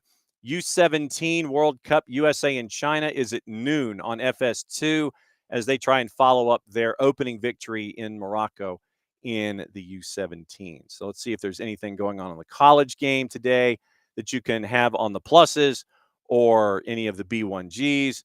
Men's action, fairly big, only 2 matches on the women's side, and it's all America East and Ivy League. The men's action is SoCon, Big East, A10, ACC, Big South. Let's see. Once again, more Atlantic at 6 and 7, Presbyterian and Davidson at 7 o'clock. So you got more SoCon, Wofford, and Wake Forest on ACC Extra, as well as Queens and Duke. You have Navy, Syracuse, Cornell. So it's a lot of the same folks. B1G has Wisconsin and Indiana on the men's side. That is at 7 o'clock. And so that's your rundown of what to watch, where to watch it, and how to watch it today. So now, looking at Champions League, going into juice boxes, and then we'll bring on Mike Gramajo and get your lowdown of everything in Orlando. 12:45, Barcelona, big favorite, -417, taking on Olympiacos, who is almost a +1,000. 12:45, also Kairat Almaty is hosting Paphos, and they're a dog. Keep an eye on that one just because of the travel, because the travel, and I want to get this right, because it's a distance. So you're going from Cyprus basically to Azerbaijan. And so and you're also trying to sit there and go, okay, so now what happens if we get to go from one end of the world to the other? So you're going from Cyprus to Kazakhstan. It is 16 hours on a plane. 16 hours. You're flying from Cyprus over Azerbaijan, Uzbekistan, and you're landing in Almaty, Kazakhstan. It is 74 hours, according to our friends at Google Maps, on a road. It is 5,409 kilometers from Paphos, Cyprus, to SC Kairat's headquarters in Almaty, Kazakhstan. 15 hours and 50 minutes on a plane. And so guess what? That's why I'm picking Kairat Almaty in that one, because of the fact that it's freaking 16 hours on a plane. 15 hours and 50 minutes on a plane. You know that you're either taking one of those big 747s or you're stopping a couple times. Kairat Almaty is an underdog at a +200. Paphos is a +150. At the very least, I would take the draw at a +215. 3 o'clockers, Arsenal and Atletico Madrid. Atletico Madrid said that their shower situation was like the lower leagues after practice because they were getting cold water when they were turning the spigots on. They squawked about it. Arsenal apologized. There are specs that you have to follow on game day. The specs don't exist during practice days. I'm thinking, look, I'm thinking gamesmanship a little bit because you never know. Somebody could, tweak a muscle in a cold shower. Arsenal favored at a -172. Atletico Madrid a +487 in the composite. Bayer Leverkusen, big underdog hosting PSG at a -152. Copenhagen, big underdog hosting Dortmund at a -130. Newcastle, -161 hosting Benfica at a +430. Does Jose Mourinho once again park the bus? Probably. PSV and Napoli. PSV a +198. Napoli on the road a +131. Royal Union Saint-Gilloise +380 at home hosting Inter at a -133. They're playing their home matches. Royal Union at Lotto Park. They're not playing on their home ground. Villarreal is a +359 hosting Manchester City at a -141. Remember Barcelona's matchup? That's being played at the Estadio Olympique because they can't get into the Camp Nou yet because it doesn't have all of the okey dokes from the folks that make sure that buildings are, structurally sound. So that's your rundown. But Paphos flying almost 16 hours from Cyprus to Kazakhstan. Good luck on that. Man, that's a big honking flight. So that's where we are with Champions League heading into today. All right, bottom of the hour almost. Well, it's plus the bottom of the hour. So it's time to get some research going for tomorrow night, one of tomorrow's wild card matchups, the 8-9 play-in with Orlando on the road heading to Bridgeview, an hour southwest of Chicago, where it is Chicago Fire and Orlando City, the purple team, the 9 seed, taking on the 8 seed Chicago. For our Orlando intel, we catch up with our friend Mike Gramajo, who works at WESH WESH-TV 2 in Orlando. Here's his rundown of Decision Day, the season so far, and what to expect as Orlando hits the road. Here's our conversation with Mike Gramajo. And now it's time to catch up with the purple team and find out what's going on in Central Florida. And to do that, we catch up with our oracle of everything Orlando City, Mike Gramajo, WESH-TV, down there in Orlando. Mike, it's postseason time. We had to give you a buzz.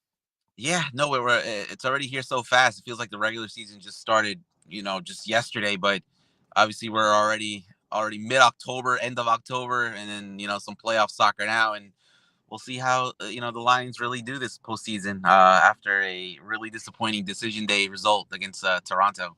All right, so you're reading my notes, and so what we'll do is we'll start with the most recent activity, go backward, and work our way back forward in a circle, going up against Chicago here.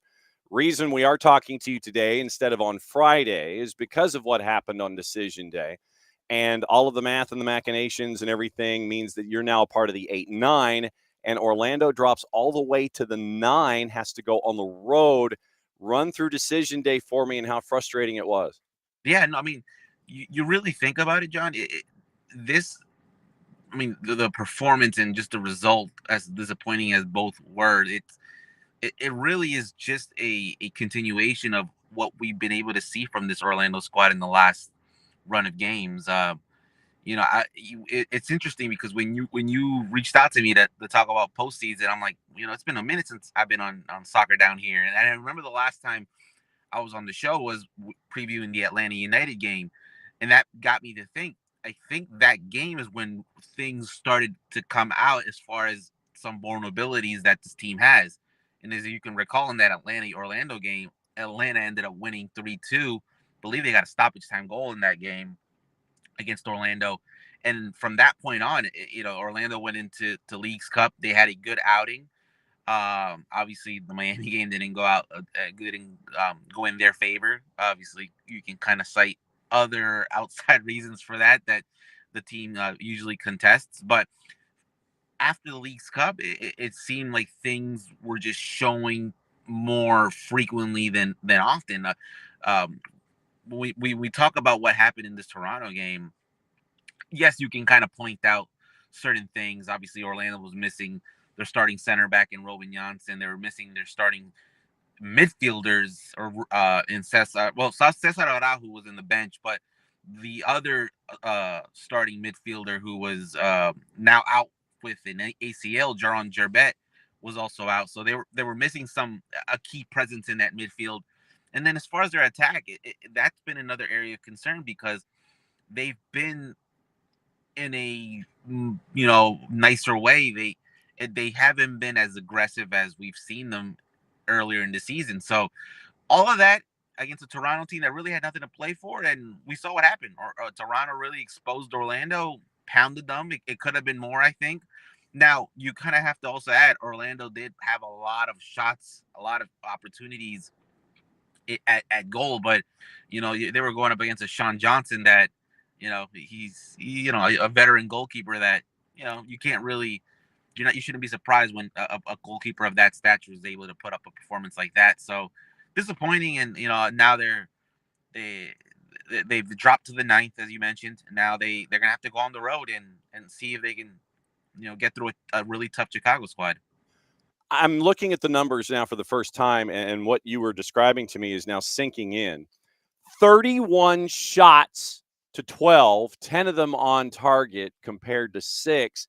31 shots and 10 on target. What is that? That's just a team that either was trying to really just find something.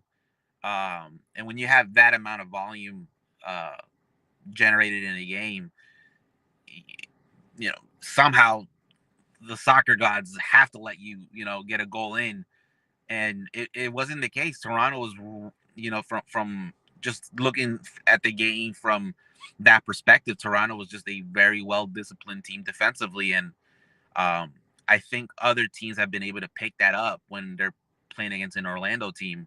If you're a team that's defensively solid throughout the 90 minutes, it can really, really just change the dynamic of the game. Granted, Toronto was able to score about 7 minutes early into the game. That gave them the advantage. They scored again in the first half, and then Orlando found itself a mountain to climb. And mind you, this was a game that Orlando was deeming a quote unquote must win, because it was a must win at the end of the day. It was you win, you avoid the wild card game, you avoid playing that added game in the postseason, and it came short. And then when you look at just how things have been in the last stretch of games, the last 7 games before this, this game against Chicago, it's only 1 win in their last 7 games. So that just shows you how, how bad of a form this team is. They're struggling, obviously. Could this be a new approach? You usually hear teams when they go into the postseason, it's a postseason, it's a new season, fresh slate, but it's win or go home now at this point. And granted, if they're able to get through Chicago, they're obviously gonna host 1 game at home because it's the best of 3. But granted, if it goes to a game 3 now, you're gonna either go to Cincinnati or you're gonna go to Philadelphia. So, but that's just the reality. That's just the reality when you put on that much of a performance and you come up short, unfortunately. Going back to those last 7 that you were talking about, Leagues Cup, a 2-1 loss to LAG, draw at Audi Field with DC United, the 1 win that you were talking about, the 3-2 shootout with Nashville, 1-1 draw with Cincinnati, 1-1 draw with Columbus. So it's kind of a transitive hell is real by playing each one back to back. 2-1 loss to Vancouver, and then the 4-2 loss to Toronto. In the past, and this is going back a handful of years, we have noticed that Orlando City under Oscar Pareja, they'll hit a certain point and then it would be, okay, we know we're in the playoffs, and then you kind of taper off a little bit heading into the postseason, and then, it turns into whatever it is. You stumble, you make your way through, you grind your way out of a result, then you go into the second round and you go from there. Last couple of seasons, Oscar Pareja went against that, and it was pedal down. All right, fine, we're in. So what? Let's do what we got to do and keep the pressure on. And it was a more consistent effort going into the postseason. This season, it seems to have gone back to that original model Were you getting that same kind of a vibe that those of us outside Central Florida were, where it's like, okay, we know we're in, and then you kind of like, and you go down the roller coaster and you're back into the valley again? What was your thought on that idea of initially it was like that, then last couple of seasons even keeled, now you went back to the original? Are you getting that same vibe? I don't think so, because obviously, just being out in the training grounds every week and just seeing how the team is like, obviously the vibes are positive amongst the players, amongst the coach. They, that you can't ignore, and obviously we only have this short amount of window when we go out to the training grounds to see what the team is like. But considering how the team has been the last 7 games of the regular season, and each week I've been out there, it's been positive vibes.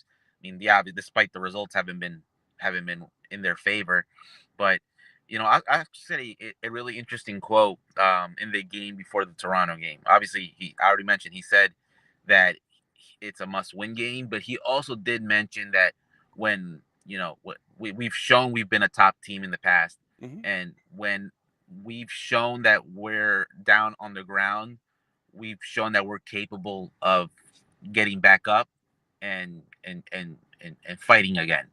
I'm paraphrasing, by the way, but No worries, it's all good. But that's what he was basically saying in those lines, saying that when people count us out, we're able to get back up and really go swinging again. Is that possible going into this postseason? Likely, but there's other scenarios of reality that surround that from thinking otherwise. I mean, it's not out of the realm of possibility that this team can go on a deep playoff run, considering they're now going to have to play, a really long playoff run. But they could still make a historic run. I mean, you can't discard that from the realm of possibility. They, what's to say that, they beat Chicago, they upset Philadelphia, they're likely, they'll play Miami, and then they make it to MLS Cup. What's to say that's not happening? But you look at the outside factors, as I was kind of alluding to. There's a lot of injuries in this team. Robin Janssen. Now we don't know how long his injury is. He wasn't in the game against Toronto. It's unclear if he's going to play against Chicago. It showed in that Toronto game that without Robin Janssen and the type of leadership that he brings in that back line, there are some vulnerabilities that the team has shown. The team did bring in a new left back in Spanish. They brought in a Spanish left back in Adrian Marin, who he's still adapting. He still hasn't really meshed in and really lived up to the expectations. But granted, he just got here just about a month and a half ago, so that's expected of him. But then you see the midfield. Cesar Araujo's been banged up for most of the year, hasn't been very consistent.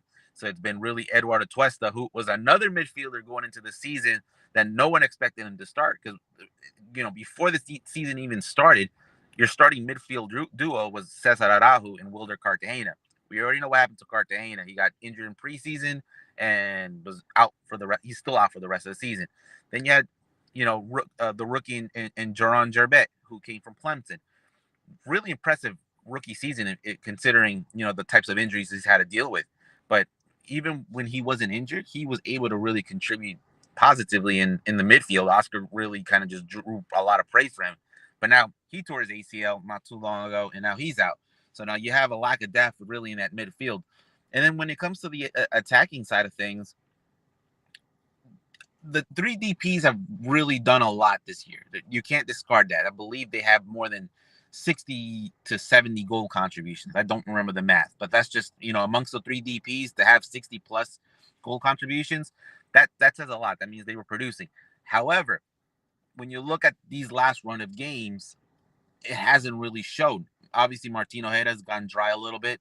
Luis Riel, their DP starting striker, he hasn't scored in about 4 games in his last 4 games. And not even that. He's been relegated to the bench now. It's Duncan McGuire getting the start. But Duncan McGuire just came back from a really long injury not so long ago. So to say Duncan McGuire is fully back, I think he's still working there. He did get a goal in the game against Toronto, granted, but it's still. And then obviously Marco Pasalic, you know, he's you know, you can only do so much as a winger as far as really helping generate goals. I mean, he did get that assist in that Toronto game. So there are possibilities that this team could go on a deep run. There are possibilities that this team is, you know, not really putting, you know, not throwing in the towel, but you know, the outside realities usually can kind of overshadow what's expected of this team. You know, as far as going into this game against Chicago. To do the math, and while you were talking, I found the math. So 66 is the number. So it was Ojeda with 16 and 15, top MLS best 11 talent. Muriel 9 and 9, Pasalic 12 and 5. So that's 37 and 29 for Orlando City coming into this game, and that's your regular season numbers. What kind of a matchup are you anticipating against the Greg Berhalter-led Chicago Fire? Because we know that they have Zinkernagel and the attack that is there, and Hugo Kuipers. What kind of a matchup are you anticipating going on the road, taking on that Chicago team? That's a good question, because if it's a short turnaround. I mean, you think about it. This is a team that just played Saturday. They need to figure out what they did wrong. I think they know what they did wrong, but they turned that around. And you got to give credit where credit is due. Greg Berhalter has really turned this Chicago team around a lot. I don't think Chicago had the result. They didn't have the result they wanted, perhaps also on decision day, because that was a little bit of a nail biter seeing, you know, Columbus, Orlando, and Chicago really kind of see. You kind of just saw the take swings at each other, and you're sitting there and you're looking at that board and you're going, okay, you're eight, you know, one of those. But you have to give credit where credit's due. Greg Berhalter has done a lot to really just turn this Chicago team around. He you know, I didn't expect Chicago to make the playoffs, and here they are. But what's it going to take, right? It's listen, this Chicago team in this is Berhalter Chicago team has shown that they can beat Orlando. I mean, last time Chicago came to Orlando was earlier this summer, and they clobbered Orlando 3-1. So if Chicago goes up against an Orlando team that one is still banged up or an Orlando team that's still depleted with injuries, and two still show that they are very vulnerable in various parts of the field, especially in that defensive end. I mean, this could be a win. This could be a win for Chicago. I mean, unless Orlando's is producing on all cylinders, and this is from, you know, being a team that's defensively strong, a team that is offensive minded and able to really put in that final pass. Because that's another thing too that's kind of deterred Orlando from even getting that extra point. That they haven't been able to have that final punch, as Oscar Pereira says. But if Orlando's able to really just produce on all ends and all cylinders, yes, this could be a result that favors Orlando. But if reality and for consistency stakes, this continues to be an ongoing trend for Orlando, this could be a walk in the park for Chicago, the way things are looking like. You mentioned the starting lineup, so just for, you know, folks who may not have had your game on speed dial on decision day, here's what the lineup was for Toronto. Obviously, you had Gillespie and net, left to right at the back. Marin, who only went 45 minutes, picked up the yellow card, I think, 34th minute, and then lasted the first half, and Tyree Spicer came in the second half. Brekalo in for Janssen, Schlegel, Freeman. That was your back line. Marin, Brekalo, Schlegel, and Freeman before the subs. Your attack, Angulo, Atuesta, Smith, and Pasalic, and then up top, Ojeda and McGuire. You mentioned not knowing necessarily the health of Robin Janssen and missing the intangibles and what he means to the back. Would you then anticipate the same kind of a thing on a short term where it's Marin at the left, Brekalo, Schlegel, and Freeman, and then keeping an eye on Marin to figure out, okay, how many minutes can you give me? If you can give me 45 or more, you start. If not, then it's something different there at the back. Yeah, I think that could be it. I mean, but you know, considering that Marin was substituted at halftime, and you can kind of say, you know, you can kind of maybe, you know, look at the yellow card that he picked up, but that's not an Oscar move. I mean, you know, if your player's sitting on a yellow, you don't substitute them out at halftime just for that, you know. But I think there's other reasons why. So one lineup could be that. Could be the same back line that we saw against Toronto. If that's not the case, I wouldn't be surprised if Oscar goes with a three back, and you have Alex Freeman play more as a wing back, and you have Ivan Angulo also playing as a wing back, and then your three guys in the back will probably be David Bracolo, Rodrigo Schlegel, and I don't know, Kyle Smith maybe that gets thrown in there. So, but and that's just in the realm of this team doesn't go with its traditional four back, and if Robin Johnson is still out for that game, so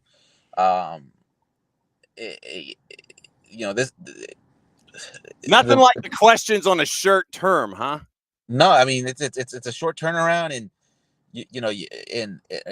and for Oscar's sake, he has to it's his job to really kind of solve the problem with only 2-3 days of preparation. So it's quite a task, and it's kind of like a game of chess, because what are you have to ask yourself, what is Chicago going to come out with, and if that's the case, we've seen what Chicago can be like, and the dangers they can pose to an Orlando team. All right, if you would please, sir, cut the promo for me, and so everyone can keep an eye on you on social and with all of the coverage that you give down there at WESH-TV about what's going on with Major League Soccer. Hit me. Let me know. So obviously you can find me over at obviously on X Twitter at by Mike Gramajo, over at WESH.com, WESH.com/sports. We have had basically content on Orlando City and Orlando Pride of the NWSL basically all season long. So continuous coverage. Obviously, we're going to be paying attention to the game on Wednesday. I'll have live commentary on Twitter X, and we'll see what happens, because it's going to be a game where really the postseason's here. Win or go home. Can Orlando win? Can they not? If they win, then they have a huge daunting task against a Philadelphia team that is, they've shown that they can do it. But if they lose, it continues the ongoing trend of a disappointing end to a season in which high hopes were for an Orlando team. Mike, as always, great to see you, my friend. We'll be keeping an eye on the 8-9 game, and obviously catching up with you on the flip side when it comes to continuing postseason roster decisions, because we know that the 26th season will be here before we know it. Great to see you, my friend. Don't be a stranger.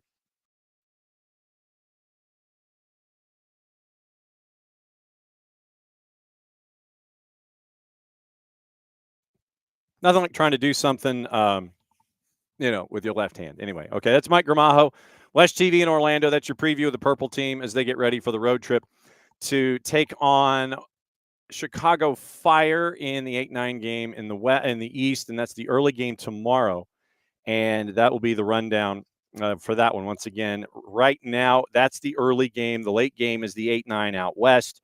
And looking at the juice boxes for that one currently for those matchups tomorrow, and obviously we'll go back over them and cycle through it, see what kind of a change there is. Fire right now in the early game, they are a -101 favorite on the minus side. 90-minute draws a +279. Orlando City's a +229. Late game, Portland and RSL. Portland's a +114. RSL is a +212, and your draw is a +258. So that's the early rundown for your first two playoff games in Major League Soccer. MLS Next Pro, we didn't have the chance to catch up with our buddy Gabe Schrei because I broke the internet yesterday. And they had their opening round. We're going to be waiting for the round 2 of Pick Your Dance Partner in MLS Next Pro. But on the weekend, you had one big upset, and it kind of flipped the script a little bit. Colorado Rapids 2 over Whitecaps 2. That was a 3-2 score in Dick's Sporting Goods Park. And remember, all these were on Sunday, so it was a very busy Sunday for you if you weren't watching NFL. Philadelphia Union 2, no surprise, knocking off FC Cincinnati 2-1. Fire on the road, knock off the Revs. That was one surprise. That was at Gillette. Fire get the win 1-0, scoring a late goal to send the Revs home. All Caps 2, St. Louis City 2. They shut out Ventura County by the score of 3-0. Red Bulls 2 put 5 on Carolina Core. The other upsets, if you want to call them that, the 4-5, Huntsville and Chattanooga. Huntsville City Football Club shuts out Chattanooga at Fort Finley by the score of 2-0. Loons 2, they score late. They beat Real Monarchs by the score of 2-1. That one was at Zions Bank Stadium in Harriman, Utah.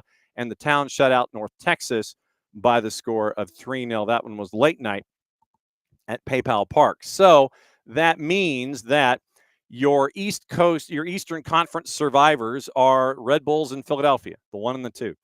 And they'll get to pick their dance partners. And then once again, in the West, it is all Caps, and it is the Town, the 1 and the 2. So the 1 and the 2 make it through. The 1 and the 2 make it through, and they get to pick who they want in round number 2. So it's going to be the 4 and the 5 and the 6 in the Eastern Conference, Huntsville City and Chicago Fire. And in the West, it is Loons 2 and Colorado Rapids 2. So 1, 2, 3, 5 in the West, and it is 1, 2, 4, 5 in the East. And when we know those matchups, we'll try and track folks down, see if we can find out what's going on in MLS Next Pro as they get ready for the conference semifinal round. And we'll have Gabe Schrei back on with us on Monday to break that round down, MLS Next Pro, and as we get toward the end of the season in USL Championship in League One. We'll catch up with Kaylor Hodges in the USL show and find out what's going on with the championship. Championship is incredibly chaotic right now. As a matter of fact, you've got 5 teams chasing after playoff spots in USL Championship as they head toward match day last, just to kind of give you the rundown of everything. And we do have some teams in Major League Soccer that have started making postseason moves. We'll get to that in a second. So it is right now in the East. You know who's in, you just don't know the where for everybody outside the 1 and the 2. Lou City's the 1, Charleston's the 2, then the chaos begins. You've got a chase group from 3 to 6, Hartford Athletic, Pittsburgh, North Carolina, and Loudoun, 3, 4, 5, 6. Rhode Island's at 38 points. They should be okay because of the massive goal difference that would have to be made up if Indy 11 was to get a win, who are outside and they're looking in at the moment. Rhode Island at 38 points, unbeaten in their last 5, making another rush to get into the postseason. Detroit City lost 3 of 4 before getting a point on the weekend. They're the 8 at 36 points. They're the one in the most perilous position. Indy 11, 35 points. They are they're 1 point out, but they have a massive goal difference to make up, with 5 on Detroit City and 8 on Rhode Island FC if it came down to tiebreakers. Tampa Bay right now at 33 points. They need Indy 11 to lose. They need to make up a massive goal difference on Detroit City. If Detroit City loses, then Tampa Bay at 36, they would have to really get a lot of help. It is numerically possible, but not likely in the Eastern Conference. Eliminated the Miami FC and Birmingham Legion. Western Conference, once again, Tulsa far and away ahead of everybody else. New Mexico and Sacramento right now, both at 45 points. Sacramento has a massive goal difference, but it is wins first and foremost. That is your tiebreaker. So Tampa Bay would get to 10 wins. Detroit would have 9 wins, once again, if they're both at 33 points. So Tampa Bay would have wins, and that would be the tiebreaker over Detroit. So keep that in mind. Rhode Island at 10 wins. Detroit at 9. They're in. Indy 11 at 10 wins. Tampa Bay at 9. They're looking outside in. So Sacramento, 12 wins, but they have a better goal difference if it comes down to the same number of wins. New Mexico at 13 wins and 45 points. El Paso Locomotive, 41 points, unbeaten in their last 5, 2 points ahead of Phoenix. San Antonio, 10 wins, identical record with Colorado Springs at the 6-7, 37 points. San Antonio's lost 4 in a row to get to match day last like this. And they have a 7-goal difference to the good on switchbacks. Orange County is identical record to Lexington SC, 9-9-11, better goal difference by 6. That's why they're the 8. Lex is the 9. Oakland, Monterey Bay, and Vegas Lights have been eliminated. So that's your chase to get in USL Championship. We mentioned that some teams have already started making postseason moves. Montreal made theirs yesterday as they have started looking at their roster for 2026. And it is moving on from opening up a DP spot, declining Giacomo Vrioni's 2026 contract option. 4 goals, 10 appearances, joined via a trade with the Revs, declined contract options on defender Fernando Alvarez, midfielder Bryce Duke. I like Bryce Duke in the right situation. I think if you want to, maybe if you're thinking about bringing him in to chase after a depth slot when it comes to the attack, you might want to kick the tires on that. Sebastian Breza signed a contract extension through 27, options 28 and 29. Marco Donadel, once again, was the interim, taking over for Laurent Courtois, and they finished 13th. So exercising options, Brendan Craig, Matty Longstaff, Luca Petrasso. Extended Sebastian Breza, declined Alvarez, Duke, and Vrioni, terminated the contract of Tom Pierce, and we're waiting for an update on Alessandro Biello. You have plenty of time on that. St. Louis City signed Roman Berkey to a contract extension. Then they came out with their numbers this morning. Berkey signs through 27 with an option for 28. Club announced that over the weekend. And so you have Berkey, who is now there for a while. And St. Louis City, by the way, they had their roster decisions coming out in hour number 2 of our show. 21 players under contract, exercising 7 options, declining 6. Exercised options for Chris Durkin, Sangbin Jean, Joao Klaus, Brendan McSorley, Christian Oliveras, Jaziel Orozco, and Miguel Perez. Declined contract options on Henry Kessler, Michael Wenzel, Josh Yarrow, Rasmus Alm, Alfredo Morales, and Akil Watts. And as we look at the salary numbers that were attached to those folks, let me grab those really quickly here, just so we know what kind of money might be pushed to the side by St. Louis City SC as we go down to, since it is in alphabetical order, well, at least my bookmark wasn't too far. So let's take a peek at City and see what they have. You have, let's see, so declining Kessler means that 26 option is no longer on the board. So MLSplayers.org salary info. Okay, so here we go. I know it's not private. I want to go to the website. Fine, great, whatever. And they're going to have the free agent players list that came out 18 days ago. But let's look at the salary guide just to let you know. But somebody like a Henry Kessler, if you were looking to kick the tires on somebody like that, just to give you an idea of, sorry, seriously, how am I supposed to St. Louis? How are you designating St. Louis City? No, you're not designating it that way. St. Louis. Okay, so there it is. So Rasmus Alm. Wow, Rasmus Alm was $343,925. So that was a shocker. All right, so St. Louis City SC. Okay, so declined options. Rasmus almost declined, and he's expensive as a right winger at 340, almost 344. Let's see who else. It was Henry Kessler at $1.3 million. I can see why that was declined. You've got Morales. Alfredo Morales was at 205, so he was a veteran, and it was kind of a low-paying deal there. Michael Wenzel was at 80,000, so he was rookie. He was a rookie minimum.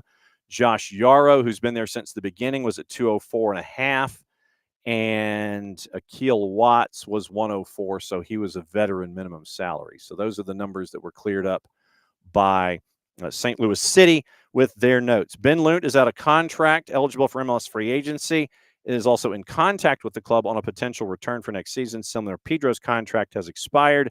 Discussions regarding options for Zielinski, Reed, and Seth Antwi are still in progress. Loan agreement for Conrad Vollum and Devin Padelford expire at the end of the calendar year. Club is in conversations with parent clubs about potential returns. Sporting director John Hackworth had a quote. And so now they have 21 players under contract for the remainder, for the season going forward. They have both of their DPs. They're on the 2-4 model with the U22s and with the DPs. So 2 DPs and 4 U22s for St. Louis City going forward. Now, obviously, we'll keep an eye on all of those as we go here in the end of the year. Let's see. Yeah, I did break it, Derek. Yeah, it's like, all right, so I hit this button, and this button, and I did it out of sequence, and that's what happened. So Let me see if there's anything else news-wise before we get out of here, since we missed yesterday and trying to catch up on anything and everything going on. So that's the biggest reason why, yeah, I am kind of filibustering a little bit. It was just so I can see if there's anything that I missed. And let's see, Danny Roll looks like he's official at Rangers. Enzo Maresca vowing not to punish players for red cards, but demands more discipline across the board. And let's see, yeah, Mjällby, we talked about them last night a little bit, and we are efforting catching up with them again. Mjällby with the win on the road yesterday. Township, about 1,500 folks. And they end up getting the win in the Allsvenskan, and so they will be going through qualifying in Europe next year, and that is so way cool. It's not even funny, but yes, we are efforting the same kind of post-season response so that we can catch up with our friends at Mjällby and find out what it was like. You've seen the pictures on social media. If you don't follow them, go ahead and follow them because it's a really cool follow anyway, especially with the story being what it was. So we will keep an eye on that. And we're efforting Mjällby. We are efforting the U17s in Morocco on a couple of fronts for both the Canadian front and on the U.S. front. And like I said, we will be catching up with Jacob Kremley from the CPMNT after their Copa America win. That's going to be tomorrow on tape. We're going to run that on Thursday, and we will keep you posted on all of that. And like I said, we're also going to be catching up with the Prague Raptors and find out what it's like for a guy in England to be owning a team in Czechoslovakia. So that'll be a part of our week as well, and you can link to it and set your notifications when we have those stories up, and we'll also be having them on the Roots program, and we'll also have Red Clay programming as well, catching you up on everything in the college ranks in and around the state of Georgia. Apparently, West Ham fans boycotted the match yesterday, and if you've seen the pictures, it was not pretty inside the stadium. There were a lot of empty seats, and then there were a lot more empty seats when West Ham was losing to Brentford. So that was a bit of an adventure to see. And, yeah, that is a rough watch right now when you're looking at West Ham. Let's see. Arsenal apologized to Atleti for the cold showers at the Emirates, by the way. So, yes, we're sorry that your shower was cold. Jared Branthwaite has hamstring surgery, and that could keep him out for months if you are a fan of Everton. Apparently, this is Liverpool's worst run in 11 years, having lost 4 in a row. And so that's not good for them, obviously. But we'll keep an eye on that as well. Apparently, according to Charlotte Dunker at the Times, the players are unconvinced, and Marinakis taking the fan side why Ange was sacked. Too many players not sold on radical change of style. Where did we talk about this? Hour number 1. Marinakis felt he needed to act to salvage the season and keep the fans on his side. And we'll see what happens. He should have hired Sean Dyche first. I think that's going to do it. I think we are officially caught up with anything and everything on activity today. So once again, keep an eye out for everything that we have going on, and we will keep you posted with anything and everything that is going on, obviously with Atlanta United and everything going on there too. There was one question that was popped up. I think it was Dr. D. So Dr. D wanted to know about bringing Tata back and if it was going to be wise long term. Right now, we've seen the Diario Olé reports about Atlanta and St. Louis and LA and all that kind of stuff. I mean, do not be surprised if Tata's representation plays one club off another. And that's the thing. Tata traditionally stays 2, maybe 3 years. Then you'd have to turn things all over again and figure it out. So literally, as Jarrett said, you will be succession planning immediately. And I think that that's going to be weighed into the thoughts about bringing Tata Martino back if that is a direction that you want to go as a front office. So you've got to think about hiring a coach, and then you've got to figure out what you want to do when that coach decides he wants to go. I think you're looking at legacies, and you're looking at where to go from here, someone who would be here for longer than 2 or 3 years and going forward there. Okay, that's it for another go-round of us. Thanks for hanging out with us last night at Soccer Over There, where I did not break the internet. Thanks for hanging out with us this morning. Thanks to Mike Gramajo for being a part. Thanks to KCD, and thanks to Owen for being a part after being awakened by mommy and being a golden retriever who was very, very sleepy this morning in North Carolina. So once again, tomorrow it's Tyler, it's Dylan, and we'll see what else we can find out about as we get you ready for playoffs tomorrow night. The 8-9 matchups across the board in Major League Soccer, any other news and notes and everything that's going to be going on. We got Champions League to talk about today and tomorrow. We'll talk about that tomorrow. Back at it once again in a little less than 22 hours here at 9:05 a.m. Eastern time for another go-round of SDH AM. Since it's the end of the show, that means I get to do this. Play it safe, everybody. I made it. I didn't really break the internet for the entire show. Mucho platial. We'll see you tomorrow.